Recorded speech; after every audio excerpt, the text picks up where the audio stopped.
Okey, pagi. Macam mana nak jadi orang kaya? Hari-hari cerita pasal orang kaya. Alright.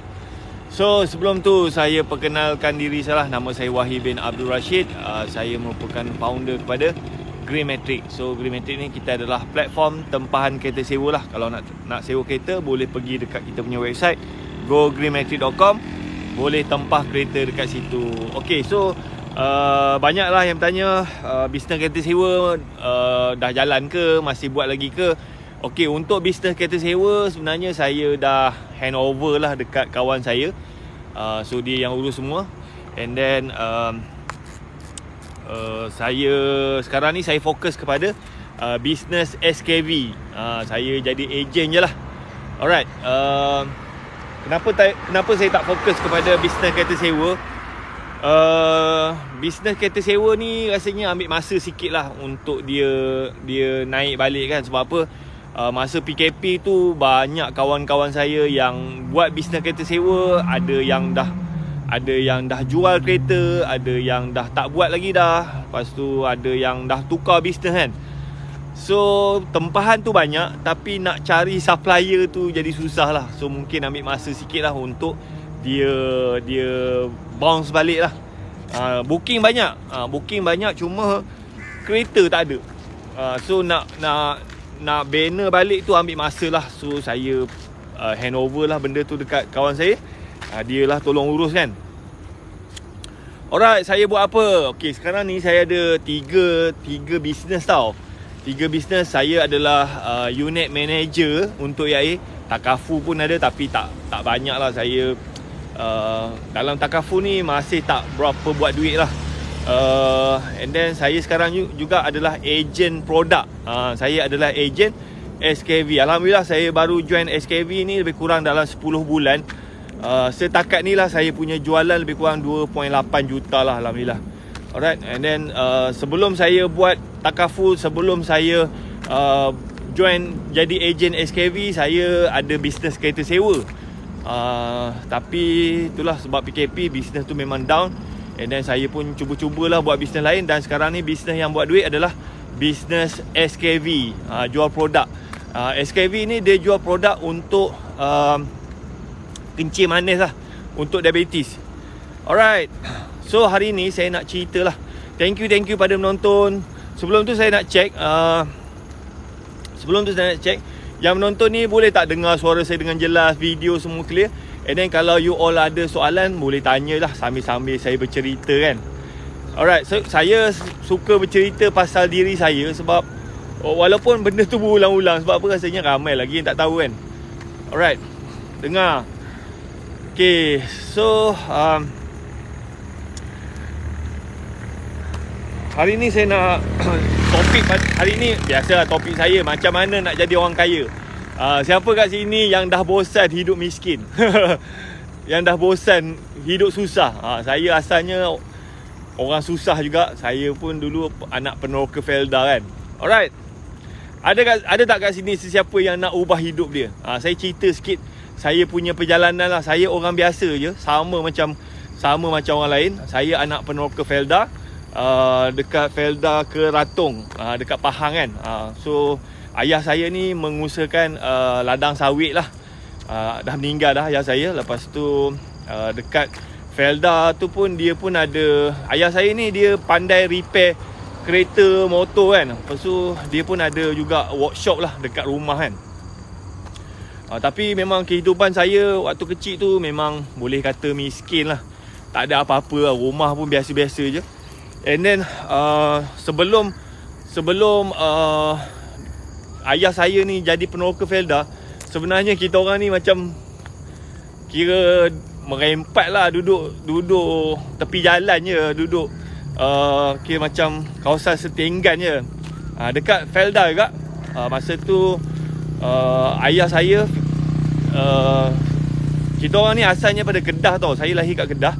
Lepas tu kita orang berhijrah ke Pahang. So masa pergi kat Pahang tu memang kita orang just pergi lah, hijrah macam tu. And then yang saya ingat lah masa saya umur 4 tahun 5 tahun macam tu, so kita orang duduk dekat tepi jalan lah, tepi jalan. Masa tu macam ada ayah lah. Ayah saya dia macam buat bengkel tepi jalan, tapi kira bengkel tu kira atas tanah kerajaan lah. Tak ada lesen apa-apa kan. Elektrik tak ada, air tak ada kan. So masa saya kecil, kita orang duduk dekat bengkel tu. Dekat bahagian depan, bengkel untuk repair motor kan, repair motor apa semua. Lepas tu dekat bahagian tengah tu kira macam tempat tidur kita orang lah. Belakang tu dapur. So air tak ada air hujan je. Kalau nak mandi, mandi air telaga. Lepas tu elektrik tu malam tu kira pakai lampu gasolin lah. Itulah kehidupan saya masa saya kecil dululah. Lepas tu umur saya 5 tahun, alhamdulillah ayah saya dapat jadi peneroka Felda. So bermulalah kehidupan saya sebagai anak peneroka Felda. Asal Kedah kat mana tu bang? Saya Singkir. Saya lahir dekat kampung Masjid Tikam Batu. Sini mana orang Kedah? Siapa orang Kedah sini? Saya kampung Masjid Tikam Batu, Sungai Petani. Hidup anak Felda. So saya lahir dekat Kedah, besar dekat Pahang. Lepas tu belajar dekat Sabah, kerja kat Sarawak. Then balik Semenanjung lah. Saya satu Malaysia. Isi saya orang Sarawak. Keratung berapa? Saya keratung 3. Keratung 3 kan. Kuala Muda. Siapa orang Kedah sini? Minta support, minta follow saya. Minta share video ni. Alright, so saya nak cerita ya. Saya nak cerita macam mana saya ni asal anak orang miskin, anak peneroka Felda. Lepas tu saya belajar, alhamdulillah belajar masuk universiti. Lepas tu saya kerja government. Lepas tu saya terperangkap dengan hutang apa semua kan. Lepas tu saya berniaga. Alhamdulillah saya jadi jutawan. Lepas tu saya boleh buka cawangan banyak kan, buat bisnes kereta sewa. Lepas tu saya melingkuk jatuh hampir-hampir bankrupt. Lepas tu saya cuba berniaga, jatuh lagi. Lepas tu saya join SKV, alhamdulillah naik balik lah, jadi jutawan balik. Alright, ada tak yang nak dengar? Sarato. Sini siapa orang Kedah? Siapa orang anak Felda, orang Pahang? Siapa orang Sabah sini? Siapa orang Sarawak? Saya dah duduk dekat semua tempat lah. Boleh kata satu Malaysia ni saya dah pergilah. And then isteri saya orang Sarawak. Jaga anjing. Saya orang Kedah. Minta support. And then minta boleh tak follow saya. Follow saya kan. Sebab apa, saya ni akaun TikTok saya nombor 2. Akaun TikTok satu lagi dah kena ban dah. Banyak sangat melanggar komuniti kan. Kami orang Sarawak, orang Sabah. Siapa? Alright. So dekat Kedah tu saya duduk tak lama. Saya lahir je. Dekat Pahang daripada saya sekolah tadika sampai sekolah menengah. Lepas tu saya sambung belajar buat degree dengan master dekat Sabah. Kira lebih kurang 5 tahun lah saya duduk kat Sabah. Lepas tu saya bekerja dekat Sarawak. Saya duduk Sarawak daripada tahun 2005. 2017 baru saya pindah ke Semenanjung. Lama juga lah, berapa tahun lah. 12 tahun lah. 12 tahun saya duduk Sarawak kan. So saya nak cerita lah perjalanan saya. Sekarang ni saya umur 42 tahun alhamdulillah. 42 tahun. Saya baca komen. Alamak, banyak pula. Saya Sabah. Duduk juga. Reti cakap Iban tak? Memet. Saya bab dialek ni, ya Allah, memang lemah. Sebab tak tahu lah, saya lahir kat Kedah, cakap Kedah. Lepas tu belajar duduk kat Pahang. Dah saya punya lorat pun dah nak masuk Kelantan dah kan. Belah pantai timur tu. Lepas tu pergi Sabah, dah bercampur dengan Sabah kan. Duduk Sarawak lagi. Saya cakap tu orang gelak. Kalau saya cakap Iban memang orang gelak. Sebab slang tu bercampur-campur kan. Saya pun jadi malu kan. Memang tapi kalau orang cakap Iban saya boleh tangkap lah. Boleh tangkap. Orang Sabah bang ni, Felda Bukit Puchong Hadir. Okay, ada orang nak Felda. Boleh guide nak jadi orang berilmu dalam bisnes yang berjaya. InsyaAllah boleh. Nanti saya nak share 5 langkah apa benda yang saya buat yang yang saya boleh buat jualan 800,000 sebulan. Kan. And then saya punya profit alhamdulillah lah dekat situ 60,000. Ada tak yang nak belajar macam mana saya buat 5 langkah ni, sebulan saya boleh buat sale 800,000. And then saya punya profit dalam 60,000. And then saya buat ni dengan isi saya saja. Assalamualaikum, selamat pagi kita. Selamat pagi kita. Alright. And then saya sedang mencari sesiapa yang saya nak ubah kehidupan dia, nak tambah pendapatan, nak selesaikan masalah hutang, apa lagi? Yang siapa yang dah bosan hidup miskin, siapa yang dah bosan makan gaji, nak keluar, nak jadi jutawan, nak hidup bebas, dah boring lah kan. Saya nak bantu. Siapa ada tak kat sini yang nak keluar daripada masalah tu? Saya dulu kerja government, ya Allah, memang tertekan gila kan. Tertekan gila. Tak kisah. Asalkan you nak belajar. Sekarang ni zaman moden, zaman canggih. You kerja ke, suri rumah ke, boleh. And then sekarang ni suri rumah yang buat duit. Orang perempuan yang banyak buat duit. Okay, siapa nak? Siapa nak komen nak? And then boleh tak you share dekat sini, you kerja apa sekarang ni?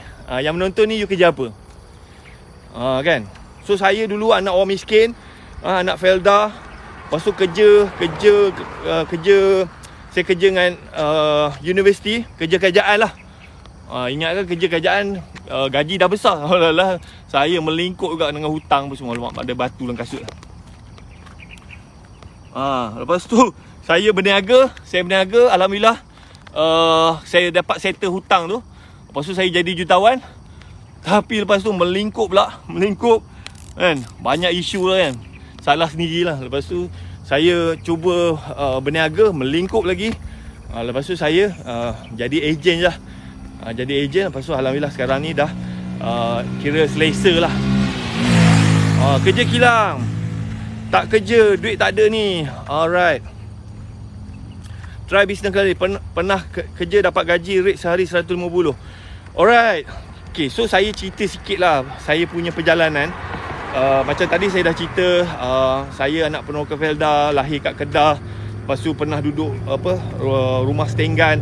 Lepas tu pindah ke masuk Felda, jadi anak peneroka Felda. Lepas tu saya belajar, dapatlah masuk sampai universiti kan.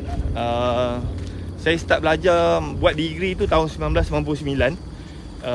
And then saya buat degree bidang sains alam sekitar, sains sekitaran. Kan. Lepas tu alhamdulillah habis. Lepas habis buat degree je, saya kira kalau boleh lah saya nak kerja government. Sebab apa saya rasa kerja government ni terjamin kan. Lepas tu selamat lah, senang. Selamat. Kalau kerja swasta ni takut nanti bila company tak okey kena buat kerja pula kan. So saya lepas habis buat degree je, saya punya kepala otak saya nak kerja government. Cuma saya tak biasa orang lepas habis degree dia orang jadi cikgu. Saya tak minat jadi cikgu. Sebab apa? Saya ni baran lah. Takut nanti saya ajar tak pandai-pandai kan kena maki budak-budak tu kan. So saya prefer nak jadi pegawai buat research apa semua kan. So lepas habis degree saya cuba minta kerja, tak dapat. Lala saya pun kira malu lah, menganggur kan. Lala saya pun bekerja lah dengan abang saya dekat Langkawi. Abang saya ni dia ni bekerja dengan syarikat kereta sewa. So saya pergi Langkawi, saya tolong dia lah. Saya sempat kerja dengan dia setahun lah. Belajar lah macam mana nak urus bisnes kereta sewa apa semua kan. Okay, lepas setahun saya kerja dengan abang saya tu, and then saya pun fikir-fikir, takkan macam ni kot. Takkan aku dah belajar tinggi ni, ada degree ni, takkan aku nak buat bisnes kereta sewa kan. Lepas tu saya pun kerja dengan abang saya tu, kan ada gaji pun. So saya macam pergi lah, tolong dia cuci kereta, hantar kereta. Lepas tu bawa teksi sapu kan, bawa pelancong kan. Tak ada gaji. So saya buat kerja, ada duit lah. Kalau tak ada lah. So saya cakap, sampai bila takkan aku nak kerja je ni. kan, nak buat loan pun susah. And then saya pun decide untuk sambung belajar. Saya tahun 2003 saya sambung buat master lah. Okay, boleh. Nanti saya bagi 5 tips tu. Alright. So sebelum tu dengar cerita saya dululah. Alright, siapa-siapa yang nak join saya, siapa-siapa yang nak join saya, komen nak, lepas tu you screenshot video ni and then you klik dekat bio WhatsApp saya. Kira untuk join saya ni ada modal sikit lah, tapi modal tu rendah je. Kalau you duduk kat Semenanjung, modal dia RM65.40. Bila you bayar ni, you dapat barang tau. You dapat barang, lepas tu you dapat training, lepas tu you dapat sistem semua komplit lah. Modal untuk join bisnes yang saya buat ni RM65.40 je untuk Semenanjung. Sabah Sarawak dalam RM72.90. And then Singapura RM81. Orang Singapura pun boleh. Siapa yang nak, komen nak, and then screenshot video ni. Lepas tu pergi dekat bio saya, WhatsApp saya. Nanti saya bagi link untuk you masuk dalam grup Telegram. Nanti dekat dalam tu isi saya akan bantu. Kan. So saya join bisnes ni baru lagi bulan Februari hari tu, masa bisnes saya jatuh melingkup kan. Lepas tu saya join bisnes ni, alhamdulillah sekarang ni saya punya jualan paling tinggi 800,000 dan saya punya profit alhamdulillah 60,000. Bisnes ni memang betul-betul genuine, bukannya tipu, bukannya skim cepat kaya, tak. Bisnes ni memang betul. Alright, kalau you kenal bisnes ni, dia punya duta dia Pak Nel. Tak ada, bukan, memang betul-betul berniaga. Memang betul-betul jual produk. Kan. Sekejap saya cari dia punya ni. Favorite. Okay. So ini dia punya duta. Ada tak sesiapa yang kenal orang ni? Ada tak sesiapa yang kenal orang ni? Yang dalam gambar tu. Ni bisnes yang saya join. Bisnes ni okey tau, tapi ramai lagi yang tak tahu. Ada tak sesiapa yang kenal ni? Kan. Ni adalah duta untuk company ni, Pak Nel. So Pak Nel adalah duta syarikat ni. Kan. So bisnes ni Pak Nel ni kira boleh kata dia bukannya boleh jadi duta sebarang tau. Dia tak jadi duta sebarang. Dia hanya akan jadi duta untuk company yang dia percaya. Kan. So Pak Nel ni adalah duta SKV seumur hidup. Kan. Sebab apa Pak Nel decide nak jadi duta SKV seumur hidup? Sebab apa? Dia nampak bisnes ni memang bisnes betul. Bisnes ni boleh membantu ramai orang. SKV ni dia jual produk kesihatan. Dia jual produk suplemen kesihatan. Alright, kenal. Kan. So Pak Nel adalah duta, and then Pak Nel memang dah decide nak jadi duta SKV seumur hidup. Sebab apa? Dia tengok banyak customer SKV ni, kira SKV ni membantu ubah kehidupan dia orang. Macam you tahu-tahulah kalau orang kecil manis kan, macam-macam lah, kaki kena potong lah, badan gemuk lah, apa semua. So menggunakan produk SKV dengan izin Allah, hidup dia tu sihat. Macam saya sebelum ni gemuk. Saya dulu gemuk. Lepas tu saya guna produk SKV, alhamdulillah sekarang berat badan saya turun. And then saya punya jarang jatuh sakit lah. Lepas tu saya ada tenaga lah, alhamdulillah saya ada stamina. You boleh tengok ni, saya live ni, saya boleh live sejam 2 jam berjalan. Biasa orang umur 40 dah pancit dah. Dia lebih kurang macam Amway. Memang syarikat ni ada lesen. Produk-produk dia ada KKM, ada JAKIM. And then dia punya founder dia pun doktor. Dia punya duta dia ni Pak Nel. Company ni untuk tahun ni jualan dia dah hampir 100 juta. Company ni. Cuma ramai orang tak tahu sebab dulu company ni dia banyak buat marketing offline. Dia masuk TV kan, dia masuk majalah, dia masuk surat khabar. Lepas tu dia pasang billboard. And then kalau macam offline ni orang tak tahulah. Orang tua-tua tahu. Macam generasi muda ramai tak tahu. So macam company dia ni, ejen dia banyak orang tua lah. Orang muda tak banyak, tak ramai. Ni company ni. So sesiapa yang nak keluar daripada masalah kemiskinan, siapa yang nak tambah pendapatan, siapa yang dah bosan makan gaji, siapa yang nak settlekan hutang, you boleh join ni. Sebab apa? Saya punya ejen, ada ejen saya yang dah buat profit sebulan 50,000. Kan? Saya jalan dekat area rumah saya je ni. Tak juga. Sebab apa? Company ni dia daripada tahun 2009 tau. 2009, dan saya tengok ada ejen, dia dah wariskan bisnes tu dekat anak dia. Bisnes ni siapa rajin dia dapat. Kalau you join, you tak buat apa-apa, you tak dapat apa-apa. Tak kisahlah you awal ke you akhir. Siapa rajin dia dapat. Macam saya, macam SKV ni dah ada ejen-ejen yang lama-lama ni, tapi saya punya sale lagi tinggi daripada ejen lama. Sebab apa? Dia punya konsep, you buat you dapat, you tak buat you tak dapat. Macam saya memang agresif gila lah. Saya memang buat live pagi-pagi kan. Macam ejen-ejen lain, dia susah lah cakap, buat lah live. Malu lah Cik Wahi, malu, tak reti kan. Tu macam tu. So SKV ni, siapa buat, siapa agresif dia dapat. Saya punya sale lebih tinggi daripada yang ejen lama-lama. Tapi kalau you masuk, malu lah, takut lah, tak boleh lah, tu lah, ni memang tak ada lah. Kan? So nanti saya share 5 langkah yang saya buat yang membuatkan saya boleh buat jualan 800,000 sebulan. Ada tak nak tahu? And then kepada yang menonton ni, minta bantu follow saya dan share video ni. Kan? Siapa yang dah share, komen dan share. Alamak, banyaknya komen. Macam mana nak jadi ejen? You komen nak, lepas tu you screenshot video ni, lepas tu you pergi dekat saya punya bio, you WhatsApp saya. WhatsApp tu nombor saya.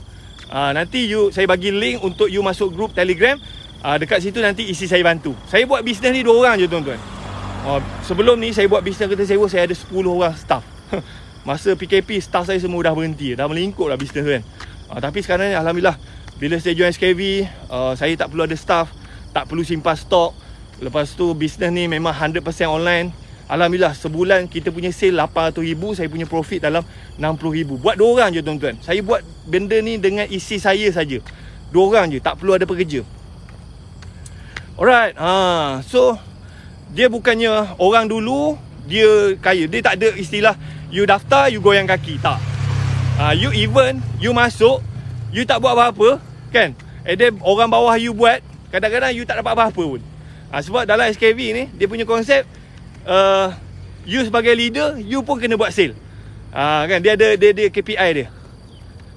Tak ada istilah goyang kaki, orang atas kaya, orang bawah tak. Macam saya, sekarang ni bawah saya ada lebih kurang hampir 600 ejen. Ada ejen bawah saya, komisen dia dah nak sama macam saya dah. Ada ejen saya punya komisen 60,000 kan. Dia punya komisen 50,000. Siapa rajin dia dapat. Siapa masuk tak buat apa-apa, tak masuk kelas, tak belajar, tak promote apa semua, tak dapat apa-apa. Dia sangat fair lah, sangat fair. And then modal dia murah je. Kalau Semenanjung RM65.40, Sabah Sarawak RM72.90, Singapura 81. Macam mana you nak join? You komen nak, you screenshot, you klik dekat bio, WhatsApp saya. Nanti you masuk dalam grup Telegram. InsyaAllah kita bantu. Alright, dah ramai dah masuk dalam grup Telegram tu. Okay. So dekat dalam grup Telegram tu you boleh baca pin message. Okay, so sambung cerita. So saya pun kira belajar masuk universiti. Habis saya sambung belajar lah buat master.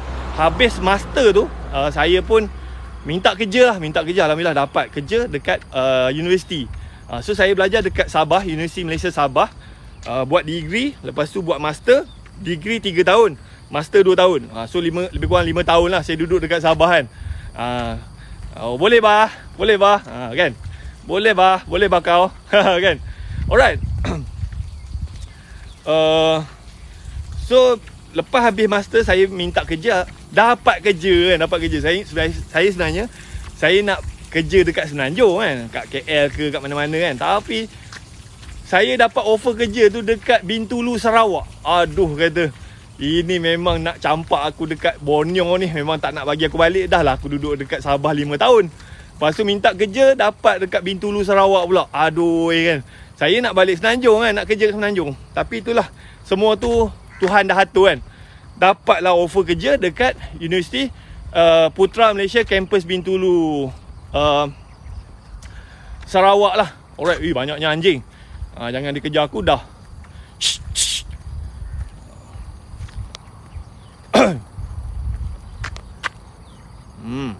Yang anjing ni.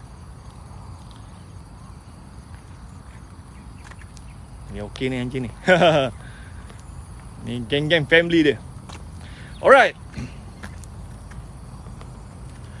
Okay, so saya pun minta kerja, dapat kerja. Saya start kerja dekat universiti tu tahun 2005 tuan-tuan, 2005. So masa tu saya start kerja tu gaji tak sampai 2000 lah, 1000 lebih macam tu lah kan. So dekat situ saya ingat dah kerja government lah, kerja universiti. Gaji pun dah okey. So saya rasa dah rasa secure lah. Sebab apa, daripada saya degree lagi, saya memang nak kalau boleh saya nak kerja government. Lepas habis master, saya dapat kerja kat universiti. Memang seronok gila lah. Gaji pun kira boleh tahan lah, dekat 2000 juga kan. Tahun 2005 tuan-tuan, 2005. Saya ingat gaji dah besar dah, 2000 tu ingat banyak kan. Lepas tu saya pun, masa saya start kerja tu, kira saya start bermula daripada kosong lah. Family saya pun memang orang susah kan. Lepas tu memang saya nak kena beli motor, nak beli kereta, semua kena start from scratch. Tahun 2005. So masa tu saya start buat kesilapan lah. Masa saya start kerja tu, saya beli motor kan. Beli motor tu pada saya okey lagi lah kan. Beli motor tu tak ada masalah. Lepas tu saya Masa saya start kerja tu, saya kira macam berkenalan dengan seorang perempuan lah kan. Dan perempuan tu alhamdulillah dah jadi isteri saya sampai sekarang lah. So masa start kerja tu, saya berkenalan dengan isteri saya. Dan kita orang pun bercinta apa semua. Tapi masa tu isteri saya tu dia bukan Islam tau. Dia bangsa Iban. Isteri saya ni bangsa Iban. So saya orang Islam, pergi duduk Sarawak. Lepas tu kenal dengan isteri saya ni. Isteri saya masa tu dia Kristian. Dia bukan orang Islam. So saya pun macam bila kenal dengan dia tu, rasa macam ada chemistry. Sebab kita senang berborak lah. Macam apa saja kita borak kan. Kita boleh borak berjam-jam. Macam ada chemistry lah. So saya pun start dating semua. Tapi masa tu saya tak ada kereta, saya ada motor je. Saya pun kira habis kerja, bawa dating lah. Buat dating kan, keluar pergi minum apa semua kan. Tapi masa tu macam saya ada ayah angkat apa semua, kawan-kawan apa semua kan. So bila saya ni seorang Muslim, lepas tu bawa pula anak dara orang kan, yang isteri saya tu pun kerja dekat tempat yang sama je kan. So dekat situ ada orang bagi nasihat lah, Wahid tak bagus lah kau bawa anak dara orang ke hulu ke hilir apa semua kan. Dah lah naik motor kan. Lepas tu isteri saya masa tu seksi pula tu, keluar dengan dia punya singlet. Dia Kristian kan, dia bukannya Islam kan. Dia pakai singlet apa semua kan. So bawa girlfriend hulu ke hilir naik motor. Lepas tu macam saya dapat, macam orang pesan lah, tak bagus lah apa semua. So saya pun, aku ni baru nak bercinta kan, apa semua. Dah kena sound kan. So dekat situ saya cakap beli kereta lah. Beli kereta, kalau keluar dating tak adalah orang nampak sangat. Kalau bawa motor ni nampak lah kan. So saya pun bincang dengan masa tu girlfriend saya lah. Saya bincang, rasa nak beli kereta lah kan. So kalau nak keluar senang sikit. So masa tu nak beli kereta tu tak ada masalah kan, boleh je. Cuma kalau boleh beli kereta second hand je lah. Cuma kesilapan saya, masa tu saya beli kereta di luar kemampuan. Dan saya rasa ramai orang buat kesilapan ni. Saya beli kereta mahal, harga kereta RM40,000, bayar down payment RM2,000, installment tiap-tiap bulan RM600. Gaji saya masa tu tak sampai RM2,000. So saya ingat installment baru RM600 kan, gaji aku banyak lagi kan. So tapi saya lupa, beli kereta ni tak sama dengan motor kan. Motor kita isi minyak RM50 tahan sebulan. Kereta ni kita isi RM50 5 hari je tahan. Kat situ saya start terciduk lah. Duit gaji tu bayar hutang motor, hutang kereta, minyak kereta apa semua. Lepas tu saya punya kira cash flow tu dah koyak lah. Lepas tu bila duit tak cukup, nak beli barang dapur, guna kad kredit. Nak isi minyak, pakai kad kredit. So lama-lama hutang saya tu makin banyak kan. And then masa saya start kerja tu, saya ada 2 kad kredit. Lepas tu bila kad kredit tu dah penuh, saya apply lagi kad kredit sampai saya ada 4 kad kredit. So semua kad kredit tu kira macam habis saya pakai kan. Dah hutang banyak lah. Lepas tu saya macam nak pakai kad kredit dah tak boleh dah. So masa tu saya pun kira dah kahwin kan. Saya kenal dengan isteri saya sekejap je. Saya dah kahwin. Saya kahwin tahun yang sama juga. Start kerja 2005, bulan 8, bulan 12 tu saya dah kahwin lah. Dah kahwin kan. Bulan 12 tahun 2005. So saya ingat kahwin ni gaji saya 2,000, gaji isteri saya 2,000, cukup kot. Tapi tak cukup juga. Duit tak cukup juga. Padahal dua-dua dah kerja. Tak cukup sebab apa? Macam saya ni, gaji saya memang habis dah bayar komitmen apa semua. And then isteri saya sebenarnya asalnya dia tak ada hutang apa pun. Tapi biasalah perempuan kan, dia gaji dia lah. Dia pun ada barang dia nak beli pun kan. Lepas tu saya pun minta lah isteri saya apply kad kredit. Dia pun apply daripada 1. Lepas tu habis kad kredit tu, apply. Sampai dia pun ada 4 kad kredit. So total hutang kita orang untuk kad kredit 40,000. 40,000 kan. Lepas tu bayangkan kalau 40,000 sebulan, kalau kena bayar minimum 5%, maknanya sebulan 2,000 kena bayar untuk kad kredit. 2,000 kan. 2,000 gaji kita orang dalam 4,000. Kira gaji seorang tu memang dah gone lah kan. Tinggal lagi gaji macam gaji saya tu memang dah gone dah, bayar hutang je. Lepas tu tinggal gaji isteri saya. Duit tu lah nak belanja makan bla bla semua kan. Habis terus kan. So dekat situlah bermula kisah hitam dalam hidup kita orang kan. Alright, so saya kahwin dengan isteri saya tu sebenarnya memang kita suka sama suka, bukannya kena paksa kan. So sepatutnya bila kahwin tu hidup bahagia, gembira lah kan. Tapi lepas kahwin tu memang okey, kita enjoy. Tapi itulah, bila ada masalah kewangan tu mesti bergaduh. Siapa kat sini yang saya memang tak dinafikan lah, kalau you kahwin kan, walaupun you cinta dekat suami you cinta dekat isteri you, tapi disebabkan duit boleh bergaduh kan. Cinta kuat macam mana pun, disebabkan duit tu boleh bergaduh. Alah panas sini, saya jalan sana lah, panas sini, silau. Kad kredit, betul. So masa tu tak adalah bergaduh macam mana kan. Tapi memang yelah, sikit-sikit mengajuk, sikit-sikit berajuk kan. So macam tak best lah, Lepas tu saya pun kira masa tu tuan-tuan, saya boleh kata sangat stres. Malam-malam tak boleh tidur kan, fikir macam dapat gaji ni, bayar ni, lepas tu macam 2 minggu tu duit gaji dah habis lah. Bayang memang tak boleh tidur malam. Sebab apa? Fikir macam mana nak makan lagi, macam mana nak ni apa semua kan. So kalau nak balik kampung, nak bagi duit kat mak ayah lagi apa semua, so tak boleh tidur tuan-tuan. Siapa kat sini yang sedang melalui benda tu? Sama jika masalah kewangan, sure gaduhnya serba tak cukup. Sama bang, awal-awal kahwin banyak gaduh sebab kewangan kan. So memang tak best. Siapa kat sini? So kalau dia memang tak best lah kalau bergaduh sebab duit ni kan. Alright. Tak ada duit, no kawan. Okay, so itu cerita tahun 2006 macam tu lah. 2006 saya boleh katakan tak boleh tidur malam. Lepas tu duit gaji tu, macam saya dapat gaji macam ni, hari ni gaji, 2 minggu lagi dah habis duit gaji tu. Sebab apa? Bayar ni, lepas tu nak tunggu lagi gaji 2 minggu. Ya Allah, seksa gila kan. Sebab gaji kita tak besar. Itu je kan. Kerja government, kau kerja macam mana pun macam tu je lah gaji kau kan. So saya duk fikir, macam mana aku nak settle masalah aku ni kan. So dipendekkan cerita, saya pun dapat idea, why not saya buat bisnes kereta sewa. Saya buat bisnes kereta sewa. Sebab apa? Saya bekerja kat universiti, and then saya tengok student saya ni memang mencari orang, mencari servis kereta sewa. Tapi masa tu tak ada orang buat kereta sewa. And then kebetulan saya pula memang pernah bekerja dengan company kereta sewa kan. Company kereta sewa. Lepas tu saya tengok student dekat tempat saya tu pun mencari orang yang buat servis kereta sewa. Saya cakap, why not aku buat servis kereta sewa. Manalah tahu dapat tambah pendapatan kan. Sambil-sambil saya tolong student saya tu, dapatlah juga income kan. So saya masa tu saya target lah. Saya target kalau lah aku buat kereta sewa ni, aku dapat RM300, saya dah syukur dah. Sebab apa, duit tu saya nak beli barang dapur je tuan-tuan.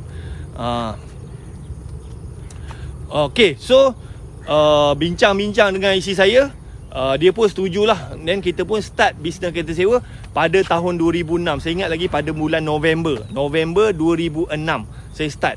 So masa tu saya beli kereta 2 biji. Masa tu modal untuk beli kereta tu dalam RM3,000 lah. Saya pakai duit saya sikit, saya pinjam duit isteri saya sikit, saya ambil duit kat kredit sikit. Lepas tu saya pinjam duit kawan saya lah. Dapat RM3,000, pergi kedai used car, bayar. Lepas tu dapat kereta lah. Kereta second hand je saya beli. Saya beli kereta kancil 2 biji second hand. Lepas tu saya sewa lah. And then saya sewa pun murah-murah. Sebab apa, kereta saya tu kereta second hand, kereta lama. 1 jam RM5, 1 hari RM50. Just nak tolong student saya je lah. So masa saya buat kereta sewa tu, kira macam dapat duit sewa, tolak dia punya installment pun semua, tolak maintenance tu, dapatlah RM300 kan. Dapatlah. Alright, Beat a Catalyst. Ini baju agensi Takaful saya kan. Saya unit manager lah, tapi saya Takaful ni kurang sikit lah. Alright. So panas saya silau kan. So saya duduk sini lah. Boleh tak? Tuan kerja kat mana? Saya bekerja dekat Universiti Malaysia, Universiti Putra Malaysia Kampus Bintulu. I want money. Alright, so siapa yang nak saya bantu, nak keluar daripada masalah kemiskinan, nak buat bisnes, nak buat duit RM1,000, RM2,000, RM3,000, RM10,000, you komen nak, you screenshot video ni, you klik dekat bio WhatsApp saya. Kan? InsyaAllah boleh. Sebab apa? Macam bisnes SKV ni, bisnes yang saya buat ni, boleh dikatakan 80% tu syarikat dah sediakan. Jangan saya stand ni. Alright. Panas sangat. Hari ni tiba-tiba memang bahang betul. So ni antara produk dia lah. Ni sebenarnya ni botol kosong ni, saya letak air kosong. Bintulu Sarawak, ya betul. Bintulu Sarawak. Alright. Bisnes Takaful tak okey ke bos? Bisnes Takaful ni okey lah, tapi kalau nak dibandingkan dengan bisnes SKV ni, 100 kali ganda beza lah. Sebab apa, Takaful ni, kalau you ada 100 orang prospek, saya ingat mungkin dalam 10-20 orang je boleh beli Takaful. Sebab apa? Nak beli Takaful ni kena ada kewangan. Kalau orang tu dah sakit, tak boleh kan. Banyak benda lah. Lepas tu kita nak rekrut ejen pun tak mudah. Boleh tapi kena sabar lah. So saya lebih senang, mana bisnes yang mudah, mana bisnes yang cepat buat duit. So daripada bisnes kereta sewa, bisnes Takaful, bisnes SKV, bisnes SKV ni 100 kali ganda lebih cepat. You nak buat yang mana? You nak buat bisnes yang cepat ke bisnes yang lambat? Kan? So bisnes semua bagus. Semua bisnes yang boleh menyelesaikan masalah orang bagus. Cuma kita nak cari bisnes yang cepat. Bisnes yang kira laju lah. Saya buat bisnes ni, SKV ni, saya punya commission dah hampir sama dengan saya punya leader. Saya buat 10 bulan je. Of course lah nak cepat kan. Lepas tu kalau saya target lah sebulan saya nak buat sales 10 juta sebulan. Saya punya net profit tu dalam 200,000 lebih. Okey lah. Kalau saya nak main-main Takaful pun boleh, insyaAllah kan. Tapi tak apa, sekarang ni saya bina dulu foundation, buat bisnes yang cepat, and then saya fix saya punya life, and then kalau saya nak fokus Takaful, insyaAllah. Alright. Okay, so sambung cerita saya pun mulalah. Okay, lupa nak iklan. Siapa-siapa yang nak join saya, sekarang ni saya mencari sesiapa yang nak join team saya, nak jadi ejen, nak ubah kehidupan, yang dah bosan makan gaji, yang nak tambah income kan. Sebab apa? Ada ejen bawah saya ni yang buat 50,000 sebulan. Itu tapi dia pandai FBL lah. Tapi ada juga yang biasa-biasa, ada cikgu sekolah ni bawah saya, dia buat 10,000 sebulan. Kalau siapa yang nak komen, nak you screenshot video ni, you klik dekat bio WhatsApp saya. Modal nak join bisnes ni murah je tuan-tuan, RM65 40 sen untuk Semenanjung, Sabah Sarawak RM72 90 sen, Singapura RM81. Nanti you WhatsApp saya bagi link, you masuk dalam grup Telegram. Alright. So SKV ni insya-Allah. Sebab apa? Dia punya duta pun duta dia Pak Nel. So Pak Nel ni macam semua orang kenal. Pak Nel ni seorang yang jujur. Memang orang suka dia kan. So Pak Nel ni dia takkan join mana-mana company yang menipu. So SKV ni memang genuine, memang real business. Kan? Memang real. Alright. So okay, sambung cerita.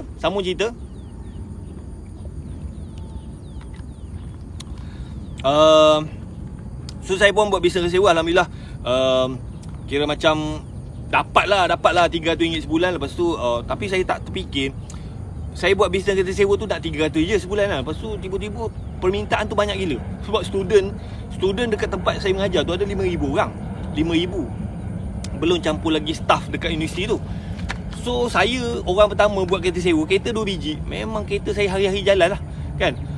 Kereta tak cukup kan, demand banyak ni. Lepas tu saya pun pening kepala nak beli kereta. Saya pun hutang dah banyak kan. Lepas tu saya pun fikir, saya dapat idea, why not saya ambil kereta orang. So saya pun carilah siapa-siapa yang ada kereta lebih apa semua, and then saya ambil kereta dia orang. So ada seorang toke Cina ni, dia ni ada banyak kereta. Dia pun buat kereta sewa. Tapi dia tak sewa dekat ni, dia banyak sewa dekat company kan. So saya pergi jumpa dia. Saya cakap, bos, saya ada buat kereta sewa, saya ada banyak customer, kereta tak cukup. You ada kereta lebih, you kasih saya sewa, saya ambil komisen sikit, balance you punya lah. Lepas tu toke Cina pun okey juga daripada kereta dia tak jalan kan. So kereta toke Cina tu bagi saya 7 biji kereta. 7 biji kereta. Kereta dia tu semua tak ada hutang tau, tak ada hutang. So saya dapat kereta tu, toke Cina tu bagi saya 7 biji. Lepas tu saya ada 2 biji kereta, 9 biji lah. So daripada 9 biji kereta tu saya sewa-sewa, saya kira-kira saya punya profit sama macam gaji saya masa tu dekat 2,000. So saya punya profit pun 2,000. Tapi gaji saya tu memang habis lah, bayar hutang je. Bayar kereta, bayar motor, bayar kad kredit, memang habis gaji saya tu bayar hutang je. Cuma sekarang ni saya ada income daripada bisnes kereta sewa tu. Sebulan 2,000 je tu. So duit tu lah saya guna untuk belanja apa semua. Tapi and then itu dekat situlah magic yang berlaku.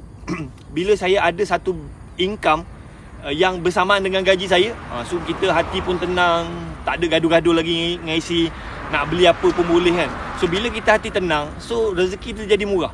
Dulu macam duit gaji tak cukup lah. Lepas tu kita pun selalu gaduh dengan isteri kita. Lepas tu bila kita bergaduh dengan suami isteri ni, so rezeki tu jadi macam tersekat. Tapi bila saya buat bisnes kereta sewa, and then saya punya income tu bersamaan dengan gaji saya, so macam saya pun dah tak ada gaduh dengan isteri saya. Lepas tu kita pun happy, enjoy apa semua. So saya nampak rezeki tu jadi makin murah. So you all pun kalau you nak keluar daripada masalah kewangan, nak keluar daripada kemiskinan, nak settlekan masalah hutang, you kena sampai this point. So kalau you kerja, gaji you let's say lah gaji you 3,000 kan, 3,000. So you kena buat satu benda, dan benda tu yang generate duit bersamaan dengan gaji you. Kalau you sampai that point, insya-Allah hidup you akan berubah. Sebab apa? Bila hati kita tenang, kita tak ada gaduh-gaduh lagi, and then Tuhan macam bagi lagi rezeki. So saya boleh panggil mak mentua saya duduk dengan saya jaga dia, bagi duit. So rezeki tu jadi lagi murah, kan? Bukan magic. Rezeki lebih kurang macam tu lah. So saya nak cakap kat sini, you all kalau you nak keluar daripada masalah tu, masalah hutang, masalah duit tak cukup, masalah kemiskinan, you kena bina satu income, dan income tu bersamaan dengan income sekarang. Kalau you kerja makan gaji, kalau gaji you 3,000, you kena buat bisnes yang dia punya profit tu sama macam you. So dekat situ gaji tu you settle lah hutang-hutang apa semua, and then janganlah buat hutang baru. Lepas tu you start ubah kehidupan you. You start bantu orang, you start jaga isteri, jaga anak-anak apa semua kan. Alright. So dekat situ saya bermula pada situlah saya punya rezeki tu murah kan. And then saya start bisnes kereta sewa 2006. 2010 saya dah ada 70 biji kereta dah tuan-tuan. Saya 2006 saya start kereta 2 biji, modal 3,000. 2010 saya dah ada 70 biji kereta. Macam mana? Sebab apa? Customer saya makin ramai, saya start dapat sewa kereta dekat syarikat corporate. 2010 saya dah ada 70 biji kereta. Tapi 70 tu bukan kereta saya. 40 biji kereta orang. Macam family saya, kawan-kawan saya, dia beli kereta, dia letak kat saya. 30 biji je kereta saya. Kereta saya, kereta isteri saya, kereta company saya.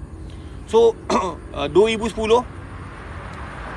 kira macam Satu biji kereta tu sewa dalam 1,500 lah, purata 1,500. So you kira 70 kali dengan 1,500, maknanya sebulan saya punya duit sewa tu 100,000 lebih. So dekat sini tuan-tuan, masa saya nak mula bisnes kereta sewa tu, saya pun takut tuan-tuan. Takut, tak reti kan. Tapi saya start je, saya buat je. Dan 2010 4 tahun, saya dah ada 70 biji kereta. Saya punya income tu 100,000 lebih. Saya punya profit masa tu memang 30%, 40%. Memang alhamdulillah lah. Asalnya saya nak RM300 je sebulan. So you all pun, walaupun you tak ada pengalaman, walaupun you tak pernah berniaga kan, buat je. You buat je, you start je. Tapi you pilih lah company yang tak perlu modal besar, yang mudah, ada sistem, dah ada duta, dah ada brand apa semua. And then semua dari segi lesen semua ada. You follow je. Sekarang ni mudah. Zaman dulu susah tuan-tuan. Zaman dulu susah, kan? So you pilih je. Tak kisah you nak join saya ke, you join mana-mana company. Tapi saya advise, first kali kalau you nak join mana-mana company, you join business yang modal dia kecil kan. Lepas tu company tu ada lesen kan. Produk-produk dia tu ada kelulusan apa semua. Lepas tu ada sistem. Lepas tu make sure company tu sudah melahirkan jutawan. You tak payah nak buat produk. You tak payah nak mengada-ngada nak buat produk. Sebab apa, buang masa. So you join je mana-mana company, jadi agent. Kan, jadi agent. Tak kisah nak join saya pun ataupun nak join mana-mana company, tak kisah. Tapi make sure company tu sudah melahirkan jutawan. Macam company SKV ni, dia sudah melahirkan lebih kurang untuk tahun ni lebih kurang 30 jutawan. Okey, siapa yang nak jadi jutawan, siapa nak ubah kehidupan dia, komen nak screenshot video ni, klik dekat bio WhatsApp saya. Modal nak join bisnes ni, RM65.40 untuk Semenanjung, Sabah Sarawak RM72.90, Singapura RM81. Siapa nak, company ada kat Malaysia. Company ni memang orang Malaysia. Saya tunjuk dia punya owner dia. Nak tengok tak owner company ni? Sayang company ni, dia punya owner ni billionaire tau, orang kaya tau. Tapi orang tak kenal. Sekejap saya cari. Okay. Ni owner dia. Ni owner company. Kan? Ni orang Malaysia. So yang pakai spek mata tu Dr. Syed. Dr. Syed ni founder dia. Dr. Syed ni memang doktor, dia pernah bekerja dekat Hospital Pulau Pinang, Hospital Perlis. So dia masa dia bekerja dekat Hospital Pulau Pinang tu, banyak pesakit dia ni yang datang jumpa dia makan ubat gila banyak. Makan dia cakap makan ubat secupak. Ada tak you kenal sesiapa yang kat sini yang makan ubat secupak? Penat aku duduk cangkung ni. Kan? Ada tak kat sini you kenal sesiapa yang jenis makan ubat secupak? Kan? So ni dia punya founder dia. So SKV ni ditubuhkan untuk membantu, macam Dr. Syed ni dia nak bantu pesakit dia yang macam kalau orang kencing manis, orang darah tinggi, orang macam mak saya pun memang makan ubat banyak gila. Kan? Macam banyak. So macam pesakit-pesakit Dr. Syed ni dia tak tahan. Doktor, ada tak benda yang dia orang boleh makan supaya dia orang ni boleh kurangkan dos. So Dr. Syed cakap kalau kau tak nak makan ubat, kau kena makan suplemen lah. Makan suplemen. Tapi masa tu Dr. Syed dia tak buat lagi produk dia. And then dekat luar sana susah nak cari suplemen. Lala Dr. Syed cakap susah sangat. Dia buat sendiri. So produk-produk ni dia buat sendiri lah. Dr. Syed dia buat. Tapi dia ada team lah. Dia ada team dekat luar negara. Dia ada kawan-kawan apa semua. Dia orang tengok apa semua. And then dia orang buat produk. Boleh. Yang perempuan kat tengah-tengah siapa? Okey, yang perempuan ni Puan Kartika Wati. Puan Kartika Wati ni adalah isteri Dr. Syed. Okey, Puan Kartika ni dia asalnya dia lawyer. Dia sebenarnya billionaire. Dia billionaire. Dia sebelum dia join suami dia ni ada firma guaman lah. Dia memang ada company legal firm dia. Dia punya office dekat Kelantan. Siapa kat sini orang Kelantan? Orang Kelantan. Puan Kartika ni dia dekat Kelantan lah. Dia asalnya bapak dia ni tentera. Lepas tu bapak dia berhenti kerja, bapak dia berniaga. And then bapak dia ni berniaga sampai ada company yang sampai level public listed. So dia orang ni memang orang kaya. Kan? Tu Puan Kartika. Tapi itulah, dia ni sebenarnya dia orang memang banyak duit lah. Memang banyak duit. Alright. Cuma ais Selangor je. So Puan Kartika ni asal orang Kelantan. So dia ada kat Kota Baru tu, dia ada tanah dia lah. Dia ada tanah dia apa semua. Dia ada bangunan dia pun. Memang orang ada duit. Alright, so Apa nak cerita? Okay, sambung cerita pasal tadi. So saya pun 2010 saya dah ada 70 biji kereta. Lepas tu saya kira macam income kereta sewa tu lebih pada 100 ribu lah sebulan. Lepas tu saya punya profit lebih kurang dalam 30-40% kan. And then 2011 saya decide nak berhenti kerja lah. Sebab apa? Saya tengok bisnes kereta sewa saya dah okey kan. Berhenti lah saya kerja kan. Saya berhenti kerja. And then saya betul-betul fokus kepada bisnes kereta sewa. So bisnes kereta sewa tu daripada tahun 2011 saya berhenti. 2012 kira macam kira memang saya capai 1 juta lah sale kan. Saya pernah memang paling tinggi lah, company saya pernah capai jualan 5 juta setahun. Cuba cakap tengok kamera. Tengok kamera. Aku tak tengok kamera. Okay. Kalau nak jual produk tu ke, dia SKV ni dia ada banyak produk. Dia ada 9 produk. Dia ada produk untuk kuruskan badan, dia ada produk untuk kencing manis, dia ada produk untuk macam kopi pun ada. Macam kopi pun ada, macam untuk kulit pun boleh. Lepas tu untuk pengganti gula pun ada. Ni. Dia ada 9 produk. Kalau you nak dapatkan katalog, you nak dapat detail business plan, marketing plan, you komen nak, you screenshot video ni, you klik kat bio WhatsApp saya. Nanti saya bagi katalog apa semua. And then kalau senang you masuk je dalam group Telegram. Dekat dalam tu banyak video-video saya dah bagi. Lock bag. Alamak, lock bag ni nama saya tau. Nama saya. Alright. Okay, so sambung cerita 2011 saya berhenti kerja. And then 2012 kira-kira saya capai 1 juta pertama lah. And then 2013 1.7 juta. 2014 naik jadi 4 juta. 2015 naik jadi 5 juta kan. And then macam saya start buka cawangan tu, saya macam biasa orang pakai licensing kan. Saya pakai biasa orang buka cawangan kereta sewa tu dia guna konsep franchise. Saya guna konsep licensing. Saya ajar lah siapa-siapa yang nak belajar buat bisnes sewa, saya ajar dia. Saya sediakan sistem, lepas tu dia boleh guna saya punya brand lah. And then saya ambil lah sikit 2.5% daripada dia orang punya sale kan. So dekat situlah bisnes saya berkembang. Saya start dapat syarikat corporate, pelancong, company daripada luar negara sewa kereta dengan company saya.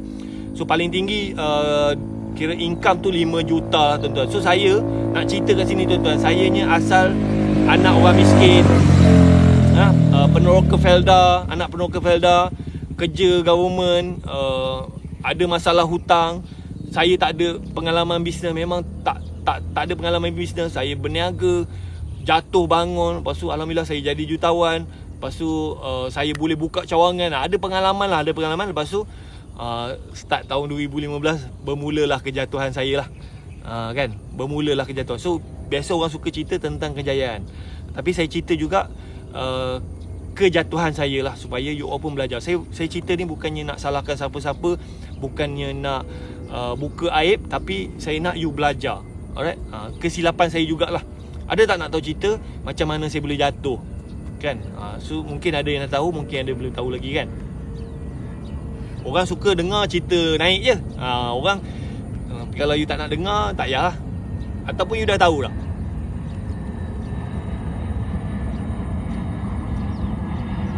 Okay, betul ke you tak pernah dengar ni? So jatuh tu banyak faktor lah. Masa tahun 2015 ni, saya sebelum 2015 tu bisnes saya memang buat duit. Memang nampak duit lah. Sebab apa? Bisnes tu very simple. Orang nak sewa kereta bagi duit. Kita macam kereta sewa ni biasanya 60% tu overhead, 40% tu profit margin, 30%, 40% kita punya profit margin. Kira margin dia cantik lah kan.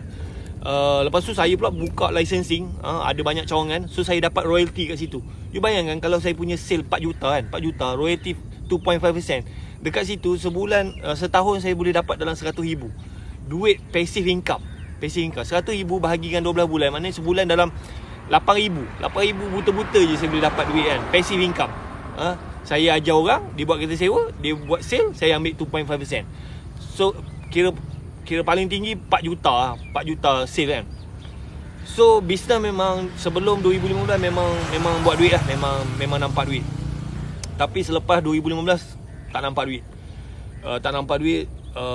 First kali masa tu GST kan. Lepas tu saya pun kira masa saya buat kereta sewa tu saya tak ada lesen tau, tak ada lesen. So 2015 saya start apply lesen. Dah dapat lesen pun semua, banyak benda lah nak kena fikir kan. Nak kena ada office, nak kena ada pekerja, nak kena ada tu, nak ni pun semua. Lepas tu dengan KWSP pun semua kan. So dekat situ saya punya profit tu kira dah lari kan. Dulu kita buat biasa-biasa je. Memang nampak duit lah. Tapi bila kita nak follow apa syarat-syarat apa semua tu, kita punya duit tu dah lari dah. Belum cerita pasal GST lagi. Orang cakap kalau you tak pernah berniaga, you kata alah GST 6% je sikit, tapi nak manage GST tu bapak gila mahal. Kan? Setahun saya kena spend untuk manage GST saja 80,000. Kos untuk manage GST. Kos untuk manage GST saja setahun 80,000. Nak bayar software dia, nak gajikan pekerja kan, 80,000. Dulu tak ada. Kan? Tapi orang hanya nampak 6%. Kalau business owner, dia tahu lah siapa kat sini business owner yang berniaga. Kalau orang bekerja dia tak nampak. Kalau you bekerja makan gaji tak nampak. Alah 6% sikit, tapi nak manage GST tu bapak gila mahal. Dia GST ni dia bukannya kita boleh pakai Excel, dia kena pakai software. Software dia tu bapak gila, 12,000 setahun kena bayar. Kan? Kat situ saya start terciduk.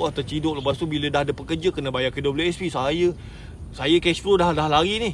Lepas tu tiap-tiap bulan lah kita bayar KWSP, tapi tiap-tiap bulan KWSP call apa semua kan. Kata you tak bayar lagi KWSP ni.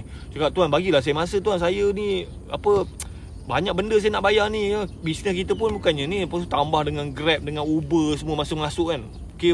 Bisnes tu memang dah struggle lah. Macam staff KWSP, tak boleh. You kena bayar tiap-tiap bulan. Kalau you tak bayar, kita akan kenakan penalty you. Kalau you lewat lagi, kita akan panggil you masuk mahkamah.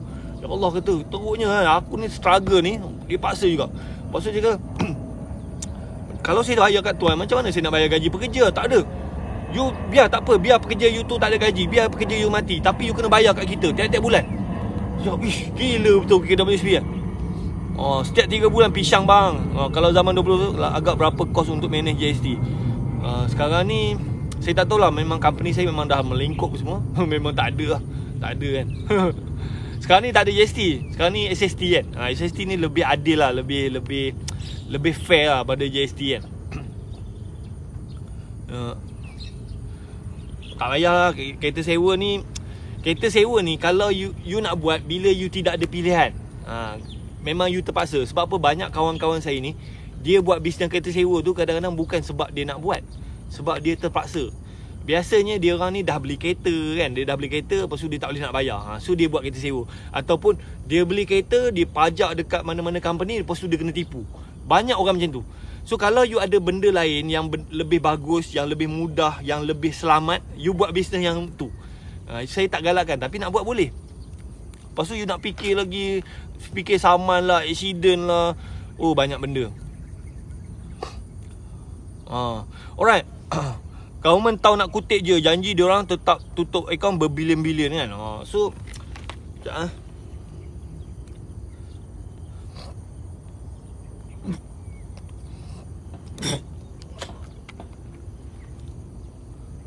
Okay, so sambung cerita.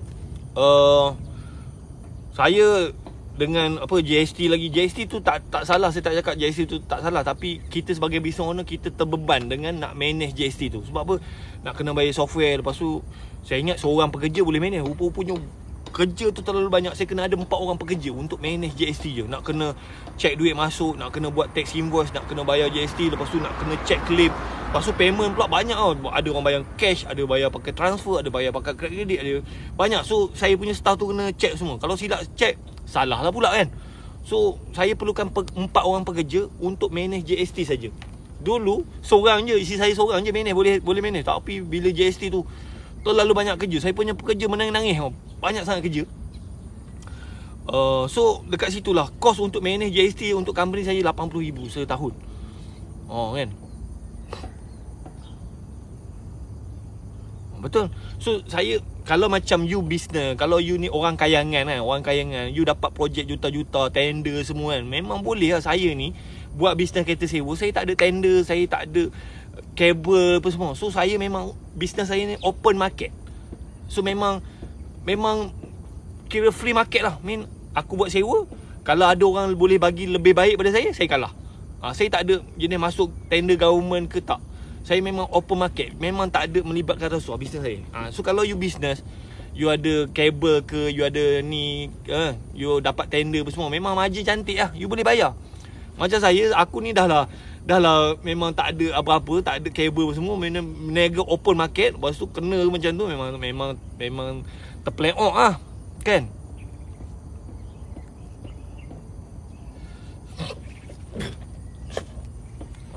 Tapi saya bayar je. Saya bayar je. Cuma kadang-kadang terlewat bayar. So macam staff KWSP pun boleh kata siang malam telefon, WhatsApp kan. Macam dah sampai level ugut kan. Saya tak boleh tidur malam tuan-tuan, tak boleh tidur. Kita bayar tapi lewat kan. Lepas tu dia kata siap. Kalau tak apa, you gaji pekerja tak payah bayar, tak apa. Janji tiap-tiap bulan kena bayar ke dia. Ini macam alung lah, macam alung. Ni akaun TikTok baru saya. Akaun satu lagi dah kena ban dah. Kan. Yang ni minta follow saya balik lah. Yang akaun tu dah dekat 40,000 follower dah. Kena ban. Itulah masalah. Silap saya promote produk kan. Saya upload video tu ada testimonial customer, kena ban terus.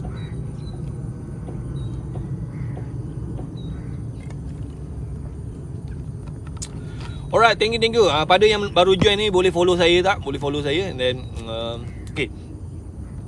Lepas tu yang paling sedih sekali lah, dia pasal GST tu, pasal KWSP tu tak adalah besar sangat. Tak besar sangat. Yang paling besar, yang paling sedih sekali lah, ada tak nak tahu? Ini memang nanya betul kan. So masa GST diperkenalkan, so saya expand saya punya business. Saya buat macam licensing. So macam kira saya ada banyak team lah, macam agent lah, macam licensing kan. Macam dia orang ni cawangan kat sini, so dia orang punya tu, dia just bayar kat saya 2.5% je. Tu je. So that's why business saya cepat berkembang. Tapi bila GST diperkenalkan, saya punya licensing tu semua tak puas hati, semua lari keluar, semua belah. Sebab apa? Buat apa dia nak duduk bawah company saya kan? Satu dah lah nak kena bayar GST. Lepas tu dia orang nak kena banyak kerja lah, nak kena claim. Lepas tu payment dah lambat. Lepas tu duit dia dapat tu jadi sikit kan. So saya punya lisensi tu tak puas hati, Seorang keluar.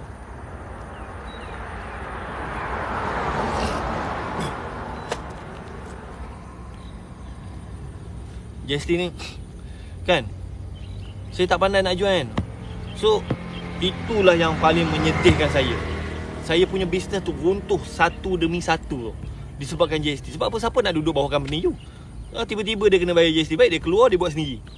Saya dah hajar dia buat bisnes. Dia orang dah pandai, dia orang dah ada customer kan. So dia keluar buat company di sini. Tak payah bayar GST kan, buat senyap-senyap. So saya punya bisnes tu runtuh. Pam runtuh. Bodoh betul. Kan. Sorry minta izin mencarut. Saya memang bengang gila. Kan. Tu. Itu lagi, belum lagi. Lepas tu saya pun cuba struggle nak bayar tu, bayar ni apa semua. Cuba fight lah, nak bagi bisnes tu sustain kan. Datang lagi bala. Tak habis lagi. Kan. Kan. Nak tahu tak apa lagi bala datang? So bisnes ni memang biasalah, ujian tu datang bertimpa-timpa kan. Lepas tu macam mana nak naik balik? Kejap. So ni ada lagi satu bala. Nak tahu tak apa bala datang ni?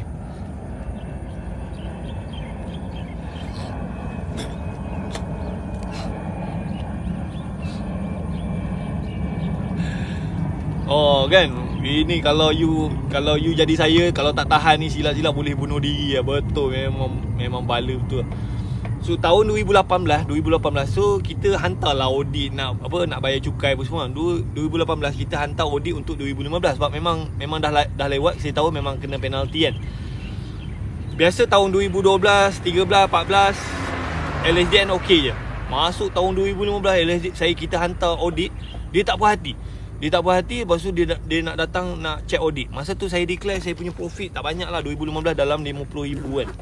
Tolak apa semua, profit dalam 50,000. Kalau kena penalty bayar cukai pun tak ada lah banyak mana. Tapi bila kita submit tu, entah macam mana LHDN dia tak puas hati. So dia nak buat audit. Dia buat audit pun semua. Dia check pap, saya kena cukai dengan penalty 230,000. Kepala panas betul. Ya Allah, aku ni dah struggle ni. Dah struggle susah apa semua, dah kena penalty pula 230,000. Banyak tu tuan-tuan. Banyak gila kan.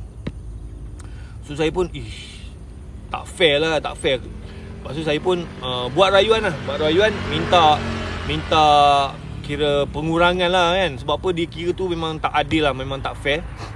So saya pun minta rayuan nak minta kurang lah. So nak tahu lah apa jadi lepas saya buat rayuan kan.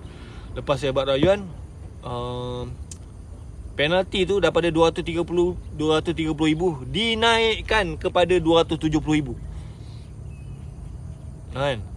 Saya masa tu saya tak tahu tau. Saya just pakai company secretary, saya panggil tax agent, auditor, saya pakai apa semua. Bila merayut, penalti tu naik lagi jadi 270,000 kan. Push kata. So dia macam seolah-olah macam LHDN ni dia tak nak bagi kita merayu. Kalau kita merayu dia banyak kerja. So dia macam dia nak hantar signal, kalau kau merayu lagi aku naikkan lagi. So saya jadi takut lah. Aku fight lagi kan naik lagi kan. Sebab apa, kita dengan government ni, kita dengan LHDN ni, kita susah nak lawan. Nak lawan pun duit juga kan. Kan. So lala saya pun terpaksa aku kena bayar 270,000 kan. Lepas tu LHDN dia bagilah okey boleh bayar asuh-asuh 36 bulan. Sebulan 7,000 lebih lah. 7,000 lebih. So saya kena keluar post-dated check lah. Masa tu tuan-tuan, saya nak ambil gaji 5,000 pun dah tak boleh tuan-tuan. Memang bisnes jalan, duit nampak, tapi nak ambil gaji tak boleh. Sebab apa, nak kena bayar tu, bayar ni apa semua kan. So lala saya sendiri pun tak ada duit. Lepas tu macam LHDN dia tak peduli. Kau ada duit ke, kau nak mampus ke, lantak kau orang, janji kau kena bayar. Saya kena bayar dekat LHDN tiap-tiap bulan 7,000 tuan-tuan. 7,000. Saya sempat bayar 6 bulan lah. Tapi tak macam mana, takdir Tuhan nak tunjuk kan, nak tunjuk. So saya ada call saya punya kawan saya ni, Cina lah kan. Saya call, Jimmy, aku rasa nak give up bisnes aku teruk gila lah. Aku kena LHDN pun semua 200,000 lebih, mampu aku nak bayar kan. So rupa-rupanya si Jimmy ni kawan saya, dia pun kena juga. So dia kata, aku pun kena juga Wahid. Rupanya bukan aku seorang, dia pun kena kan. Tapi Jimmy ni sampai dia tak boleh nak bayar, dia tutup company tu. Memang teruk gila kan. Dia tutup company, dia buat company baru. So dia kata masa dia kena tu, rupa-rupanya macam saya ni syarikat kereta sewa, syarikat pelancongan. Kebetulan masa tu saya tahun 2015 saya baru dapat lesen tau. Lepas tu kerajaan masa tu dia keluarkan perkeliling mana-mana syarikat pelancongan dikecualikan cukai selama 2 tahun. So saya dapat lesen tu 2015. Lepas tu saya kena cukai dengan penalti 2015. So sepatutnya saya dikecualikan cukai untuk tahun tu dan tahun 2016 lah. Saya dapat tu kan, saya tunjuk dekat saya punya company secretary, saya tunjuk dekat tax agent, saya tunjuk dekat LHDN. Senyap terus. Saya dah bayar ni 7,000, 6 bulan saya bayar kan, 7,000. Senyap. Tak ada nak kata nak refund pun semua tak ada. Senyap sampai sekarang. Ini sekarang ni dia tak ada minta. Aku tu celaka betul. Dia orang ni nak duit je. Nak duit je. Lepas tu bila dah terkantoi kan, barulah senyap tu. Saya kalau nak fight tu boleh fight lah. Tapi banyak kerja lah. Nak kena upah lawyer segala macam ni. Lepas tu saya punya bisnes masuk tahun 2000, cerita tu masuk tahun 2020, bisnes saya PKP Covid pun, bisnes saya jatuh terus, langsung tak ada income, pekerja pun berhenti. Memang zero lah. Kan?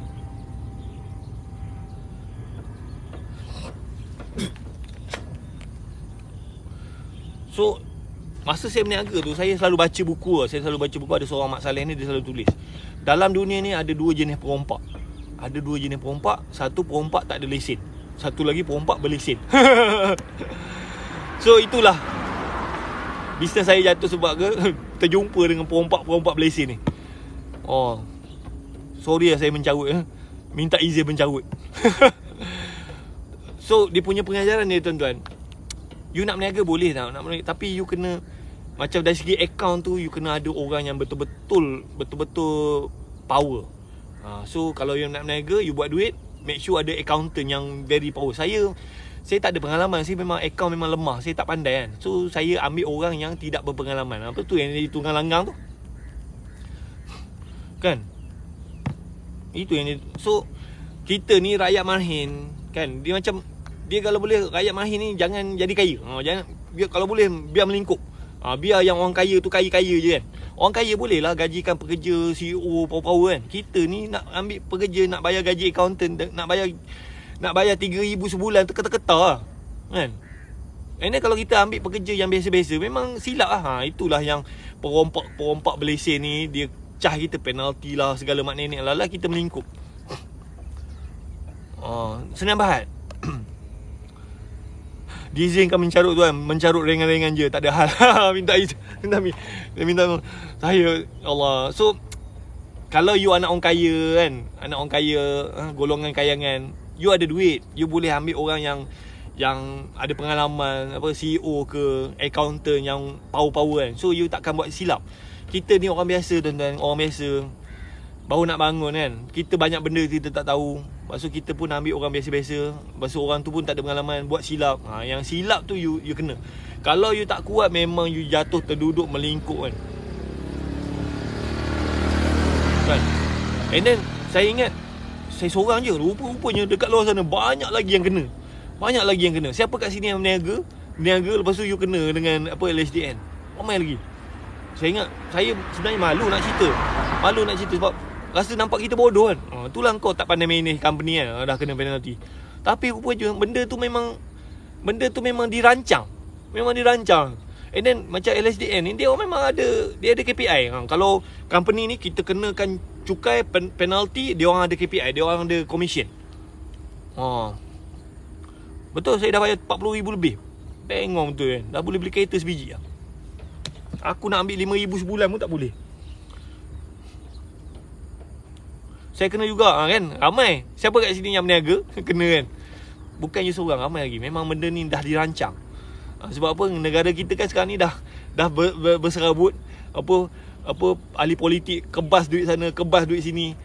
Segala duit dah habis. So siapa yang nak membayar tu? Siapa yang nak menanggung? Yang berniaga ni lah. Orang biasalah yang menanggung. Yang kita punya pemimpin-pemimpin ni, tak kisahlah tukar mana-mana, dia orang rompak duit kau-kau kan. Bila negara tak ada duit, LHDN ni digunakan untuk apa, kaut semua apa yang rakyat ada. Kan? Memang kesian betul. And then, memang bukan saya seorang, ramai lagi kat sini. Ramai lagi yang kena. Kan? So kan Malaysia ni kan, orang tu dah salah, dah mahkamah dah jatuhkan hukuman, memang dah salah, patut ke masuk penjara, dia boleh hidup bebas lagi. Kan? Dia boleh hidup bebas lagi. Kan? Macam kalau kita rakyat mahir ni, kau curi roti dekat kedai, penjara 6 bulan. Kan? Pergi curi susu dekat kedai, kena tangkap kan. Masuk penjara. Kan? 6 bulan, 12 bulan. Tapi orang kayangan ni curi berjuta-juta duit, boleh mahkamah dah jatuhkan hukuman salah, tak masuk penjara. Kan? You tahu lah siapa-siapa kan. So memang celaka betul. Memang celaka betul Malaysia ni kan. Saya politik ni letak tepi lah, tapi itulah yang berlaku kan. Kalau kita ni buat salah apa semua, kena kau-kau. Tapi dia orang ni macam ada pemimpin politik. LHDN minta cukai, bayar cukai. Relax je, boleh keluar negara apa semua. Berjuta-juta, berbilion-bilion. Kan? Cukai tak bayar kan. Relax lah, kita ni habis lah kena kan. Tak apa, nanti penjara Allah lah. So sebenarnya saya tak halalkan kepada pegawai LHDN yang buat naya kat saya tu. Saya tak halalkan. So you jawab lah nanti kat akhirat kan. Sebab memang benda ni lah yang membunuh bisnes saya. Tambah lagi dengan COVID, terus jatuh melingkup tuan-tuan. Masih ada yang panggil si penyamun tu bosku yang lawak taham. Balik bang. Baik bang. Tapi tak apa, kita tak boleh nak kontrol benda luar. So kita boleh kontrol diri kita je tuan. Macam saya tak nak fikir pasal benda luar. Kita fikir diri kita je, macam mana kita nak ubah kehidupan kita, macam mana kita nak bantu orang lain lagi. So kita fokus diri kita je. Yang tu yang kita boleh kontrol. So sekarang ni saya nak, kalau sesiapa tuan-tuan yang struggle sekarang ni, ada masalah kewangan, ada masalah hutang, nak tambah income apa semua kan. So saya nak jemput tuan-tuan untuk join saya. Alhamdulillah, bila bisnes saya jatuh, saya sebenarnya tuan-tuan, saya hampir gila bila diuji macam ni kan. So macam saya cakap, ya Allah, kenapa kau buat aku macam ni kan? Kenapa kau hukum aku macam ni? Aku berniaga, aku solat, aku bayar zakat, aku tolong orang, aku tak pernah menipu apa semua, tapi kenapa aku diuji macam ni? Kenapa kau buat macam ni kan? So saya sampai macam nak gila. Sebab apa? Bisnes kereta sewa saya jahanam. Lepas tu saya punya pekerja semua berhenti. Saya berniaga jual produk tak jadi. Lepas tu saya kena saman lagi apa semua. Banyak benda. Ya Allah, kenapa jadi macam ni kan? Kenapa? So macam saya macam menyalahkan takdir lah. Macam nak gila tuan-tuan.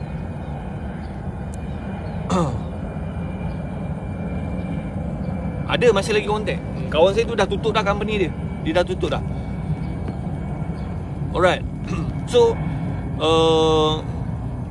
and then, tapi itulah, saya rasa benda ni Tuhan uji saya, Tuhan tak sayang saya, Tuhan nak bagi bala kat saya, mungkin hukuman. Tapi ada satu hari tu saya bangun tidur, saya tertengok ada seorang ustaz ni, dia share kata, you jangan ingat bila you jatuh ni Tuhan tak sayang kat you, Tuhan nak hukum you kan. Kadang-kadang jatuh ni sebenarnya rahmat. Saya aku jatuh ni dah melingkuk ni, income tak ada, nak bagi duit kat anak bini pun dah tak ada. Kau cakap rahmat. Kan? Tapi bila saya dengar ustaz tu cakap, betul juga. Ustaz Don Daniel, saya ada pernah dengar dia punya video. Allah sayang tu betul.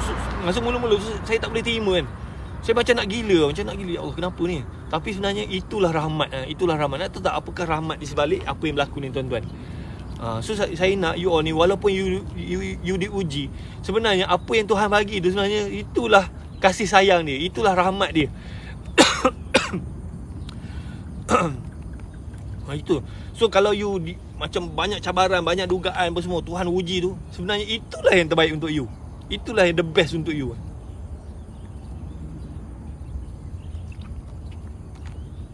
So bila saya fikir-fikir balik kan,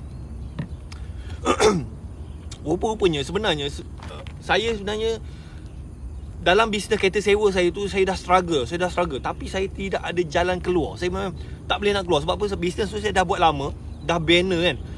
Takkanlah saya tiba-tiba nak pergi buat bisnes lain. So tak boleh nak keluar. So saya kira struggle lah, fight bayar tu bayar ni apa semua, tapi tak nampak duit. Lepas tu macam Tuhan ni tak macam Tuhan ni, Allah ni dia nak suruh saya keluar. Macam kau keluar je lah, kau buat benda lain kan. Sebab benda ni, tapi macam saya tak boleh nak keluar. Terperangkap dengan tu kan. So bila datang Covid, bisnes saya jatuh melingkuk jahanam terus kan. Inilah peluang kau untuk keluar. Pergi buat benda lain kan. Pergi buat benda. So bila Covid je, bila bisnes saya jatuh, saya memang tak boleh buat apa. Memang terpaksa buat benda lain. So saya pun start berniaga. Saya jual produk mula-mula. Saya jual produk makanan. Tapi masa tu saya pun tak ada ilmu, tak ada pengalaman jual produk apa semua. Bisnes tu boleh buat duit tapi tak untung, rugi. So bisnes tu tak bukan bisnes tu tak bagus, tapi bisnes tu tak untung. So lala saya tak boleh nak continue bisnes tu. And then saya join pula SKV kan. So mungkin Tuhan atur apa semua. Kebetulan pula SKV masa tu dia baru bertukar sistem kan. Dulu nak jadi ejen SKV modal RM20,000 dulu. Masa tahun lepas, kalau you nak jadi dia punya ejen, modal RM20,000. Dan kebetulan lah SKV pun dia orang bertukar bisnes apa semua. Dan sekarang ni nak join dia modal RM65 je. Dan benda tu pun baru dilancarkan. Lepas tu saya pun join dengan saya pun tak ada ilmu, tak tahu, tak pernah jual produk, tak tahu apa semua kan. Saya masuk je first kali macam SKV ni jual produk kesihatan. So mula-mula saya tak tahu. Saya cakap Wahid kau jual kopi je. So mula-mula saya jual kopi tuan-tuan. Saya jual SKV, saya jual kopi. Ni kopi SKV ni, Afia ni kan. Sebab kopi ni senang, semua orang minum kan. Saya jual kopi mula-mula tuan-tuan. Tak. Ni dekat area Sepang. So nanti saya nak cerita macam mana saya bangkit balik. Ni perjalanan memang best lah. So macam saya dengar ustaz tu cakap, kadang-kadang kita jatuh ni adalah rahmat untuk you. Sebab apa dia kata, hujan daripada bumi jatuh hujan daripada langit jatuh ke bumi, orang tak cakap hujan tu bala, kan? Orang cakap hujan tu rahmat. So sama juga kita ni, bila kita jatuh, anggaplah tu adalah rahmat. So itulah rahmat. Bila saya join SKB, saya macam dulu struggle nak kena fikir pasal staff, nak fikir pasal apa cukai tu, sistem semua. Lala duit tak nampak kan. Tapi bila saya join SKB, saya buat 2 orang je, sebulan saya punya sale 800,000, saya punya profit 60,000 tuan-tuan. 60,000. So hati pun tenang, tak payah nak fikir pasal sistem semua. So saya just fokus buat duit je. Fokus buat duit. Sebab apa? Semua tu SKB dah sediakan. Produk SKB dah sediakan kan. Training SKB sediakan. Bahan marketing SKB sediakan. Sistem dah sedia. So 80% SKB dah sedia dah. Duta lagi, semua ada kan. So kerja saya just tunjuk produk, promote, buat duit je. So sebulan saya punya sale paling tinggi 800,000 kan. Lepas tu saya punya profit 60,000. Dulu saya pernah capai 800,000 sale, nak ambil 5,000 pun tak boleh tuan-tuan. Nak ambil 5,000 pun tak boleh. Memang struggle gila. Itulah rahmat dia kan. Sebab apa? Macam Tuhan nak saya kira, kau berambus, pergi lah, jangan buat benda ni lah. So buat benda yang ni. So along the way tu adalah tempoh ujian saya, tempoh persediaan. Sebab tu bila saya masuk SKB, saya boleh naik cepat. Sebab apa? Saya dah struggle apa semua. Bila saya masuk, ni SKB dah bagi segala mak nenek ni, apa senang kacang. Dulu nak buat kereta sewa, nak kena banner sistem, nak kena tu, banyak benda nak fikir. Tapi bila saya SKB, duta ada, produk ada, profit margin ada, sistem ada. Banyak sangat SKB dah bagi. Kerja kita just promote produk, buat sale je, buat duit je. Apa yang tuan buat capai 800,000 tu. So saya pun settle lah hutang pelan-pelan apa semua. So reward diri apa semua kan. Alright. Okay, macam mana saya buat boleh capai 800,000 tu? So ini 5 langkah yang saya buat lah. Ada tak nak tahu apa benda yang saya buat? Apa yang saya buat, macam mana boleh capai 800,000 sebulan? Ada tak nak tahu? Tak, saya takafu, saya tak berjaya dalam takafu ni. Dalam bisnes takafu saya tak make money lah. Saya buat duit daripada AJSKB. Siapa nak tahu, komen nak tahu. Dan sambil-sambil tu saya nak iklan. Siapa yang nak join saya, nak saya bantu, saya target lah siapa yang join saya ni, saya nak bantu dia buat profit RM20,000 sebulan dalam masa 12 bulan, insyaAllah. Kan, modal dia RM65.40 untuk Semenanjung, Sabah Sarawak RM72.90. Singapura pun boleh RM81. You komen nak, you screenshot video ni, you klik dekat bio WhatsApp saya. Kan? Memang boleh. Sebab apa? Ada ejen saya dah buat RM50,000 sebulan. Kan? Saya punya leader saya lagi ganas.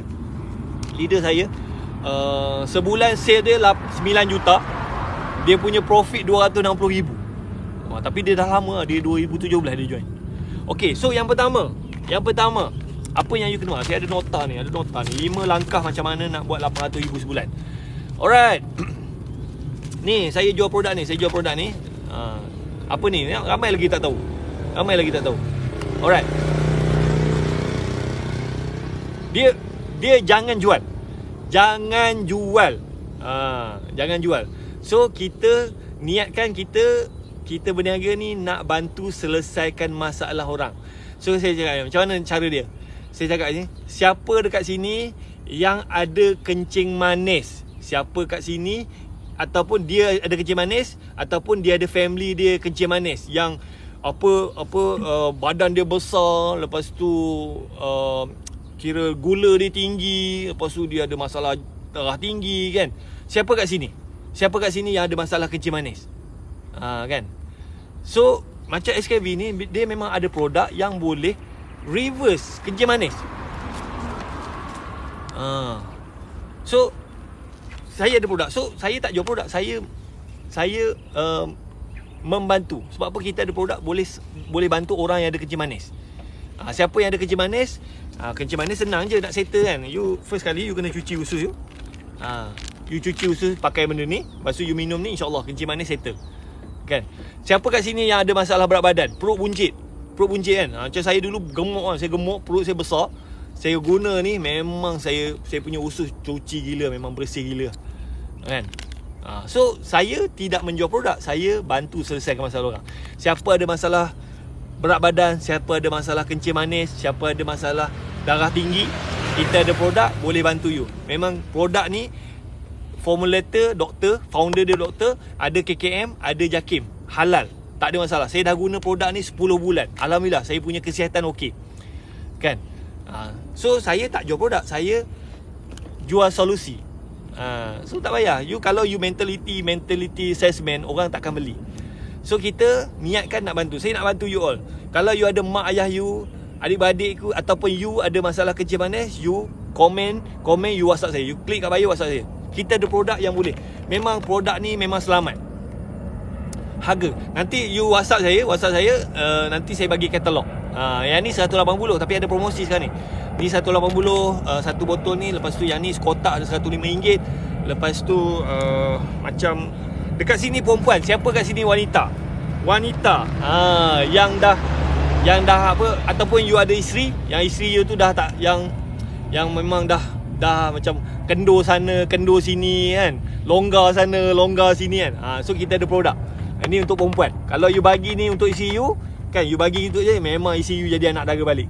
Siapa kat sini wanita umur 40 yang nak jadi anak dara balik, kan? So kita ada produk.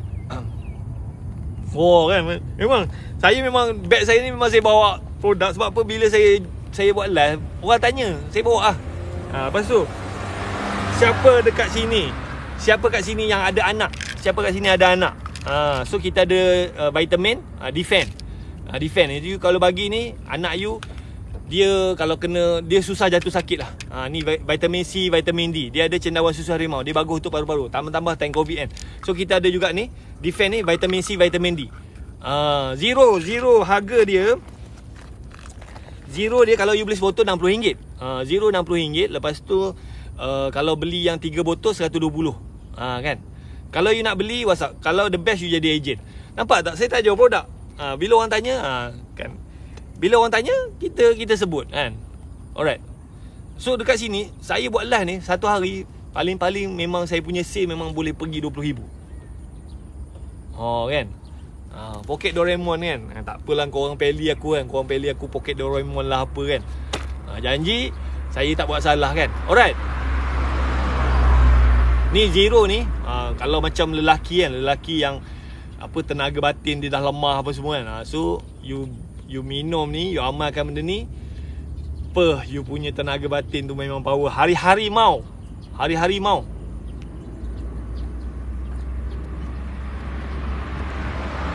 Siapa kat sini lelaki umur 40 dah tak larat dah, mudah tertewas, you bantai ni, you stop gula, you bantai ni, memang pantang cuit sikit lah. Pantang cuit sikit memang jadi lah kan.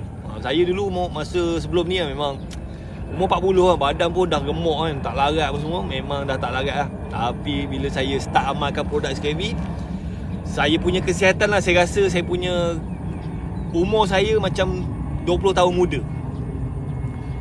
Macam 20 tahun. So siapa yang nak sihat, siapa yang nak buat duit kan, so you boleh, sama ada you beli produk ataupun you jadi agent lah. Support lah saya dah melingkup ni. Saya bisnes dah melingkup. So siapa-siapa nak support saya, boleh nak beli boleh, nak jadi agent pun boleh, ataupun you promote lah kan. Saya dah WhatsApp tapi delay modal sikit next week. So tak cukup modal. Tak apa. Bye keluar dulu tau. Okay, thank you. Dia stevia tapi dalam ni dia ada lain, dia ada chromium dengan biotin. Chromium ni yang bakar lemak, biotin ni untuk rambut dengan kulit, kuku. So dia tak sama macam stevia lain. Stevia lain dia just manis je. Yang ni kalau you minum ni dia akan bakar lemak you. Saya dulu perut buncit tau. Perut saya buncit besar gila. Memang makan produk kurus tak jadi. Saya ambil ni, lepas tu saya ambil yang Nutral tu, memang kempis lah perut. Dia mahal sikit lah. So untuk kuruskan badan, you ambil ni and then you stop gula. Yang ni memang bakar lemak. Kan. Alright, so sama cerita. Siapa-siapa yang nak join saya, nak jadi agent apa semua, nak keluar daripada masalah kemiskinan, nak buat duit apa semua, you screenshot, you komen lah, you WhatsApp. Okay, nombor 1. Tak habis lagi. 5 langkah lah, 5 langkah. Nombor 1, first kali bila you nak berniaga, first kali you kena perbaiki you punya akaun media sosial. Apa maksud perbaiki ni? Okay, so kita ada banyak. So kat sini saya senarai ada 10.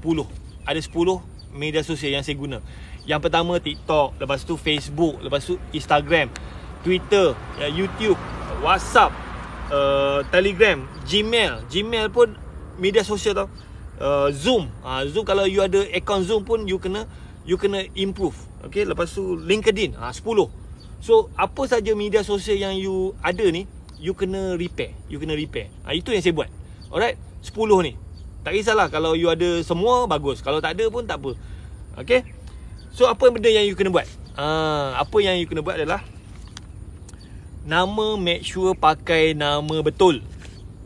Kalau nama you macam saya, nama saya Wahid Abdul Rashid saya letak nama saya Wahid Abdul Rashid. Saya tak ada nama fake. Macam ni kan, Aisyah Puteri, Aisyah Putih. Aisyah Putih ni betul ke nama you? Kan? Mama Uda, betul ke nama you? Bukan. So kalau boleh you pakai nama betul dekat semua media sosial. Alright. Alright. Macam ni, Aju user. So you bukan nama betul kan? Kalau boleh nama tu jangan ada nombor-nombor lah. Kalau boleh, kalau macam Jamil bin Bahrum, letak nama you betul lah. Macam saya, akaun saya dulu Wahid Abdul Rashid, tapi dah tak boleh pakai. Saya letak wahid.abd.rashid. So tak ada nombor-nombor tu. Biar itu adalah personal branding. Noni Harun. So kalau boleh pakai, you start banner personal branding you. Kan? Abang Misai, Wani, IBCMK. Nanti ubah. So dekat TikTok, dekat semua media sosial, make sure pakai. Macam saya, semua media sosial saya semua guna nama betul. Saya tak pakai nama fake. Okay, itu very simple. Tapi kadang-kadang orang WhatsApp saya, nama tak apa-apa, nama WhatsApp dia, bakal jenazah lah, hamba Allah lah. Ada yang pakai nombor WhatsApp dia, tulis pasal pakai huruf Jawi lah, macam-macam. Sebenarnya saya nak cakap, sorry kalau you sentak. Sebenarnya ramai orang dia nak berniaga, tapi dia sedang menabur pasir dalam periuk nasi dia. Faham tak? You letak benda-benda yang membuatkan orang jadi skeptikal nak berurus niaga dengan you. You tengok balik dekat WhatsApp you. Ini pun ramai yang tak perasan. Kan? Wani independent. Tu dia punya. Tapi sebenarnya the best adalah you bawa personal branding you. You naikkan personal nama you. And then daripada personal branding tu barulah you bawa kepada company. Macam saya pun ada company saya, Grimetric. Tapi saya tak adalah pakai nama akaun media sosial saya Grimetric.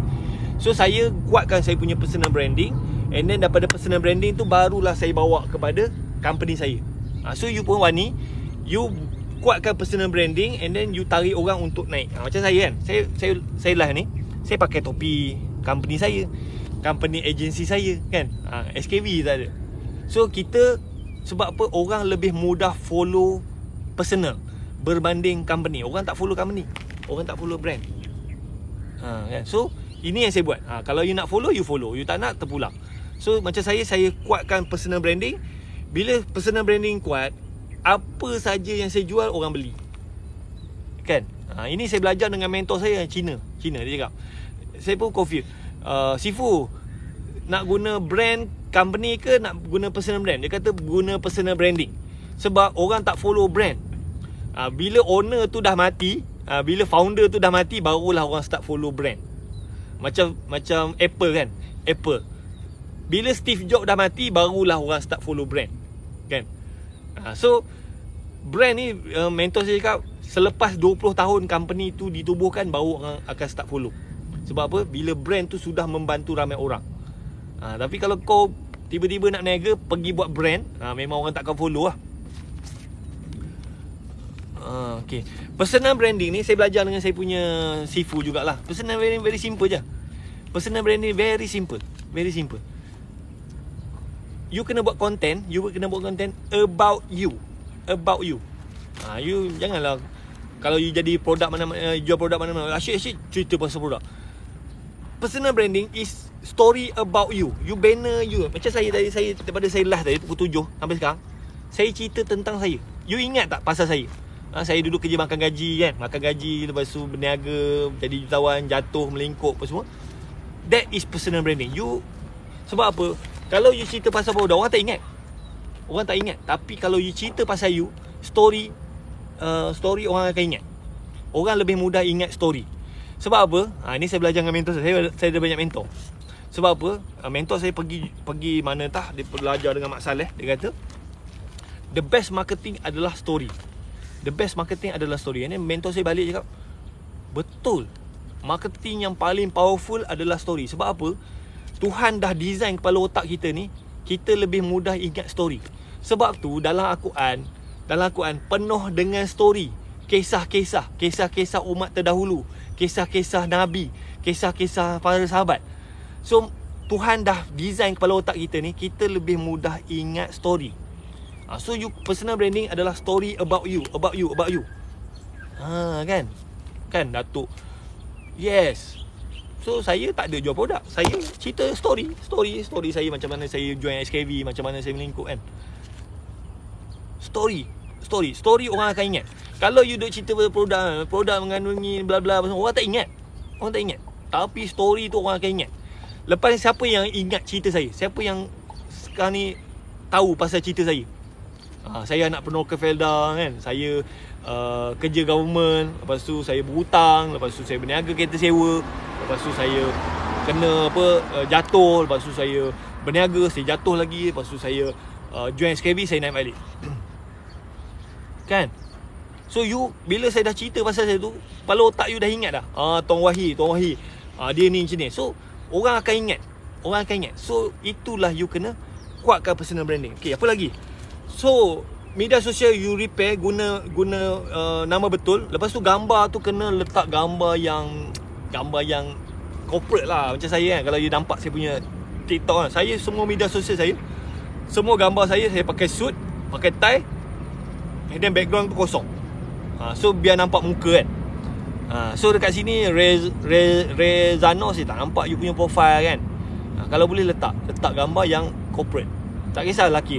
Kalau lelaki you pakai suit, kalau perempuan pakailah cantik-cantik kan. And then background tu kalau boleh kosong. Jangan ada background apa-apa kan.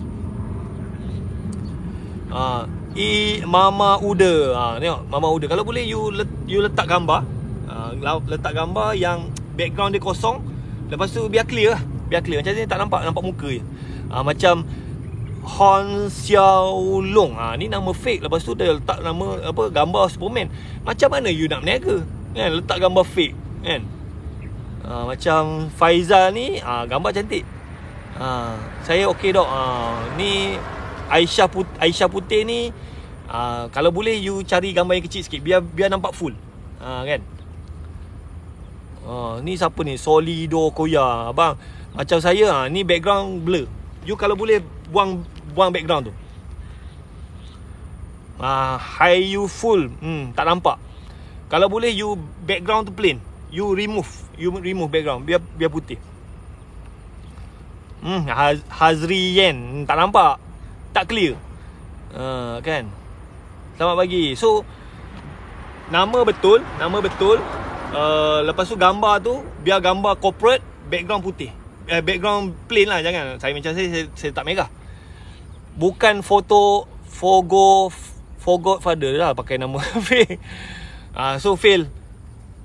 Sina kena tangkap gambar lain lah. So tak kisahlah kau macam gambar saya ni, saya minta saya punya staff lah dulu lah, ambil gambar. So ambil lah, ataupun pergi kedai pinjam kod kan. So gambar dengan profile ni akan okay, macam orang ni bila berniaga dia punya rejection tu bapak gila tinggi lah kan. So tapi kalau you dah lah pakai nama fake, gambar fake kan, rejection tu jadi tinggi. So kerja kita adalah untuk menurunkan rejection. So macam mana nama betul, gambar betul, biarlah nampak orang percaya. Kalau dah pakai nama fake, gambar fake, memang orang tak percaya lah. Dah lah ada skeptikal dengan kau. Tambah lagi kan. Lepas tu ada juga letak gambar kucing, letak gambar anak kan dekat profile. Aduh, memang itulah pasir dalam periuk nasi. Tabur pasir dalam periuk nasi sendiri. Yes kan. So kadang-kadang orang WhatsApp saya kelakar, nak berniaga pakai nama tak apa-apa kan. Lepas tu pakai nama betul. Jangan letak kadang-kadang letak gambar bunga lah. You tengok WhatsApp you. Saya cakap bodoh betul. Nak berniaga letak pakai nama. Lepas tu dah lah susah nak save kan. Kan. So you tengok WhatsApp you kan.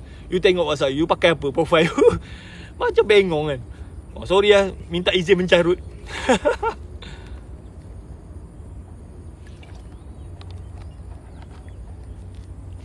Okay. Alright, so sambung lagi. Apa lagi yang aku nak? Okay, yang ni yang penting lah. Ini yang penting.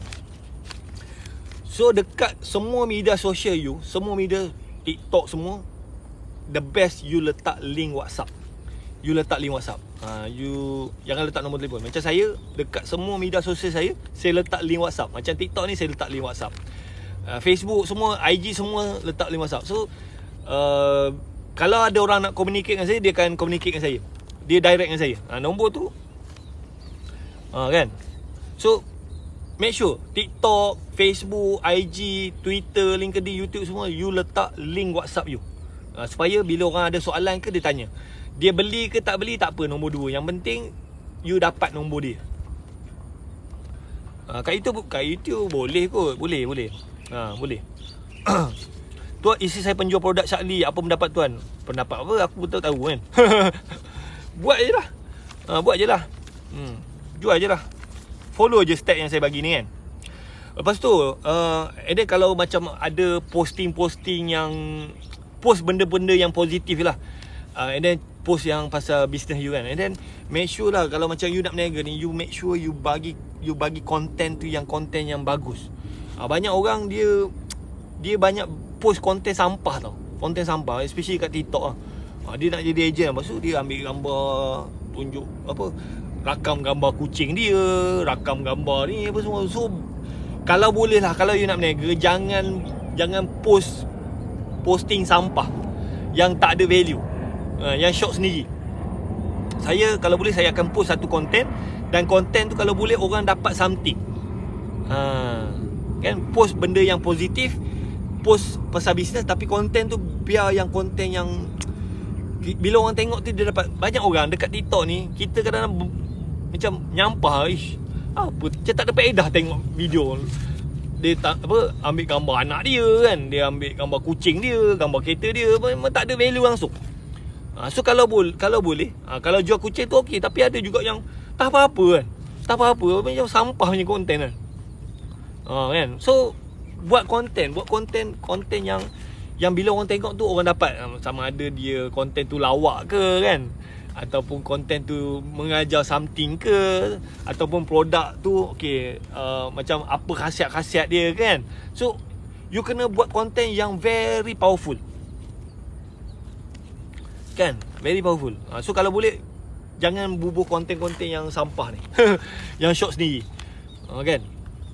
Alright, so apa lagi? Okay, tu nombor satu. Nombor dua, yang ni yang ramai orang terlepas pandang. Ada lagi yang nak dengar tu, makin kurang je ni, makin kurang ke.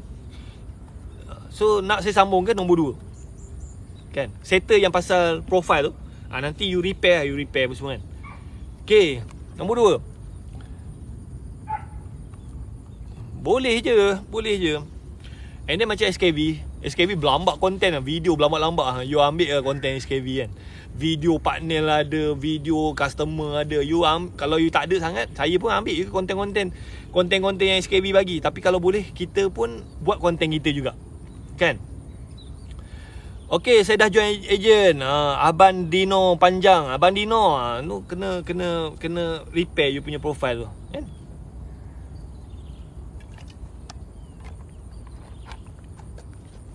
Okay, nombor 2, yang ni lah ramai terlepas.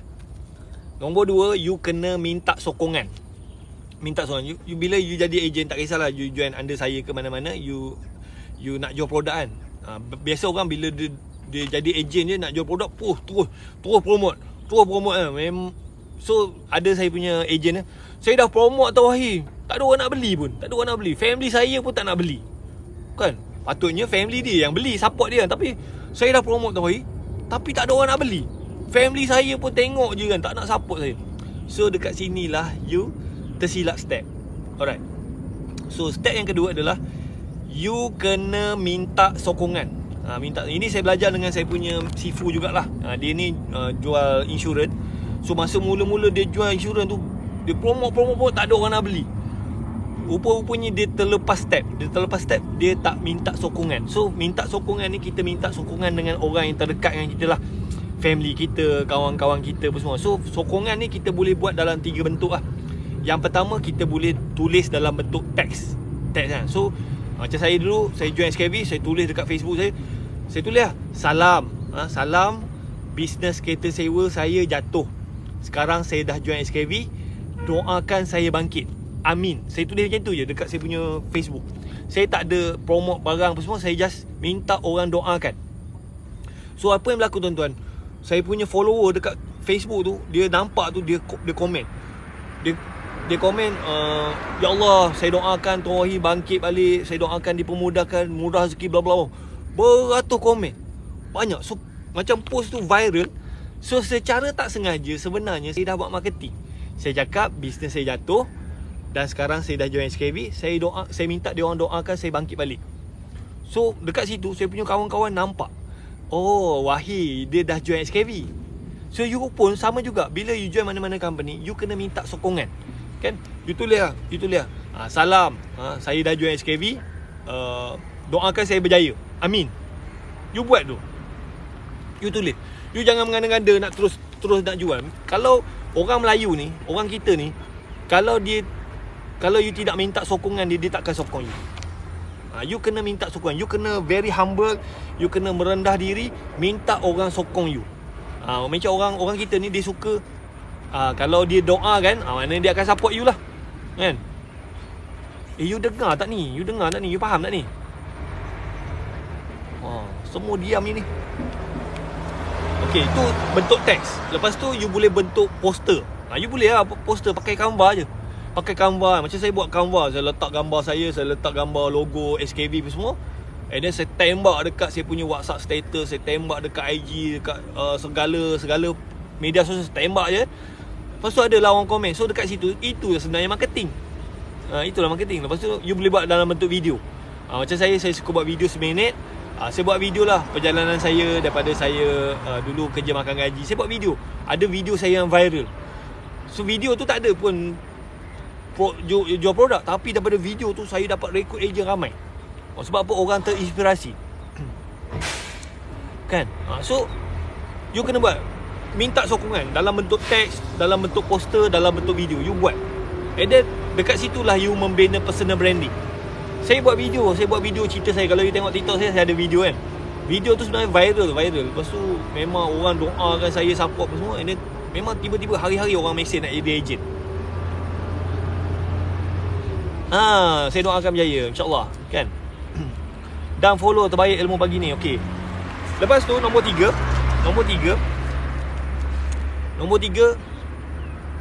you jangan fokus jual produk. Banyak saya tengok yang ejen-ejen lama, dia jual produk. Fitech mengandungi bla bla bla bla bla semua. So bila you jual produk, bila you cerita fakta, orang malas nak tu. You fokus jual solution, jual solusi, jual penyelesaian masalah, dan you jual result. Saya tak jual produk, saya jual solution, saya jual result. Okay, solution. Okay, kalau kau kerja mana, aku ada solution. Saya tak cerita pun dalam produk ni ada apa. Kau kerja mana? Ni ada, boleh settle. Ini apa bukti dia? Banyak testimonial. Kau nak testimonial boleh PM saya boleh tunjuk testimonial. Berlambak gila. Saya pun adalah testimonial diri saya sendiri kan. So kita jual solution, jangan jual produk. Okay, lepas tu kita jual result. So macam okay, siapa nak jadi ejen, saya jual result saya. Saya boleh buat sale 800,000, profit saya 60,000. Saya buktikan memang betul. Memang betul. And then saya ada ejen saya, and then ada leader saya yang dah buat 9 juta 260,000. So saya jual result, jual peluang kan. Nombor 3 ni adalah jual solution, jual result. So dekat situlah saya tak ada cerita pasal produk ni, Fitech ni mengandungi bla-bla, tak ada kan. Nombor 2 tadi apa benda? Minta sokongan. Tapi nanti you WhatsApp saya, you masuk dalam grup Telegram, nanti video ni saya akan upload dekat YouTube, you tengok balik. You boleh tengok balik kan. Okay, nombor 2 tadi minta sokongan. Alright, nombor 3 so jual solution. Tak kisahlah, macam saya hari-hari akan post testimonial, kadang-kadang saya rakam video saya sendiri, kadang-kadang saya tunjuk result sales saya. So saya memang hari-hari saya akan tunjuk sales saya berapa. Pom tembak aku jual result kan. So bila orang tengok tu orang terbakar. Dia tak ada dah cerita pasal SKV ni apa, dia nak tengok result. Kan? Asalkan saya jual kepek dan sambal ikan bakar. Doa insya-Allah doa semoga berjaya. Okey. So benda ni, okey, nombor 4 ni penting. Ini sangat penting. Ini untuk yang baru join lah. Nombor 4, konsisten buat langkah 3. Setiap hari tanpa henti selama 3 bulan. Maknanya kalau you join, you kena post testimonial hari-hari, kena post. Ada sale ke tak ada sale ke, post je at least 3 bulan. Sebab apa yang kita buat sekarang ni kesan dia 3 bulan lagi. Tak kisahlah you join saya ke join mana-mana bisnes, you masuk je, you konsisten, hari-hari kena post dekat semua social media. Kan? Sebab apa, banyak orang dia masuk, dia post sekali, 2 kali, 3 kali, tak ada orang beli, dia give up. Dia buat benda lain. Dia post sekali, 2 kali, tak ada orang beli, dia give up. Kalau setahun dia buat, mungkin 10 bisnes dia buat. Sebab bukannya orang tak beli, sebab apa, tidak konsisten. Tak kisah. Saya tak peduli orang like ke tak like ke, mampus dia. Aku hari-hari saya post. Hari-hari saya akan keluar poster saya. Nak tahu tak? Nak tengok tak contoh saya punya poster? Saya punya poster untuk ni. Saya hari-hari saya akan keluar saya punya poster ni. Semalam bulan ni saya punya sale dah 300,000. Macam ni. Saya akan buat poster. Saya pakai Canva je. Hari-hari saya buat. Every day. So yang ni saya tunjuk 13 hari saya punya sale 300,000. Saya letak muka saya, letak nombor telefon. Nampak tak? Ni. Kau tengok ke, kau like ke tak like, mampu pergi. Aku buat je. Kan? Buat tu. Nampak tak? Buatlah, tunjuk result. Jual result. You ada buat tak? Apa lagi yang saya buat? Banyak lah. Ya, ini saya punya bonus. Tadi tu sale saya tau. Ini saya punya bonus semalam. Sale semalam 200,000 lebih. Saya punya bonus 21,000. Hari-hari saya post dekat grup Telegram, dekat WhatsApp status, dekat Facebook, dekat IG, hantam je. Orang tengok ke tak tengok, mampu pergi. Ni saya punya sale semalam. Kan? You buat lah. You jual result. Berebut orang nak join kan. Alright. Nampak tak? Alamak. Income tax tak cari ke bang? Dia senang cerita sini lah. Kau tak payah sorok lah. Engkau sorok pun dia jumpa. Engkau buat betul pun dia jumpa.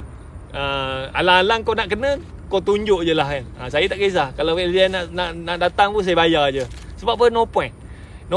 Sebab apa, saya tengok ada dalam satu grup kan, orang ni dia sorok. SDN datang, pap, dia kena. Baik aku cerita je. So at least aku cerita tu aku boleh buat marketing. Daripada bodoh-bodoh pergi sorok, lepas tu tiba-tiba LSDN datang serang, kena. Sekarang ni no point you nak sorok-sorok. Kan?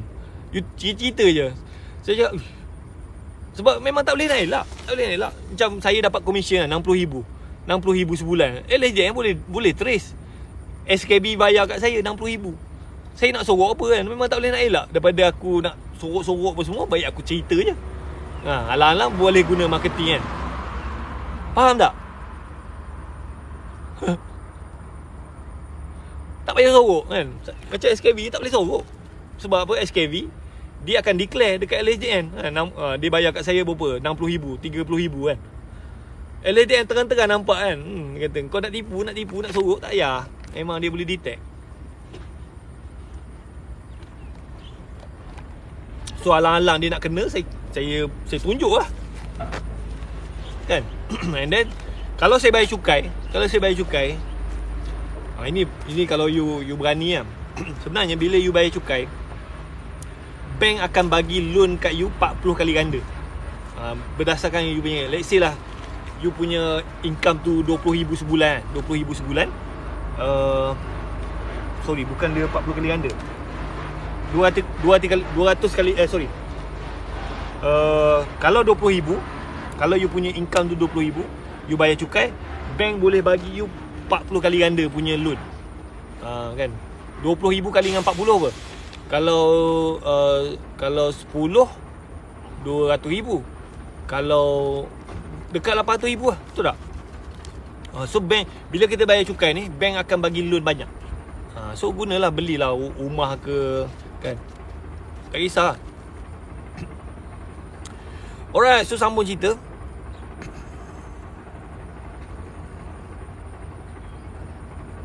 Okay, so nombor tadi kan, nombor 4 tadi. So make sure you consistent.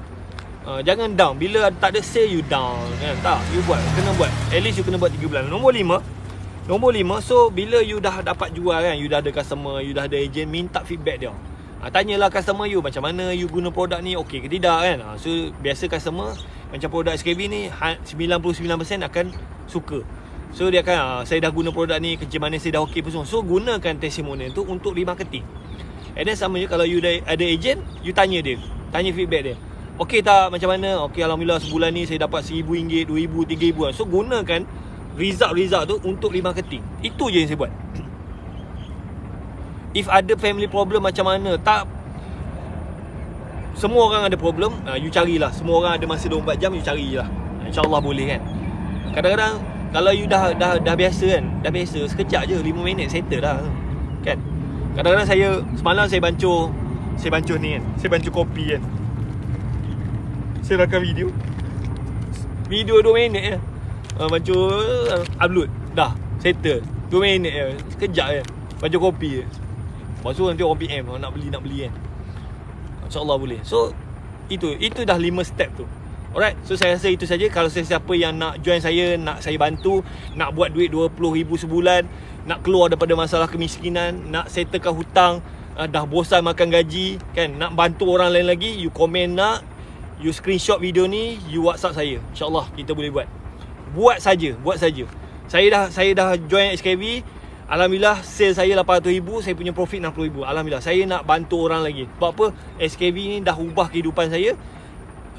Alhamdulillah, saya syukur gila. Dan saya rasa saya nak bantu ramai orang lain lagi. Dan saya rasa ramai orang kat luar sana struggle. So kita tak payah nak fikir pasal benda lain. Kita fokus diri kita dan kita improve, InsyaAllah. Alright, thank you, bye bye, assalamualaikum. Make sure WhatsApp saya, bye bye.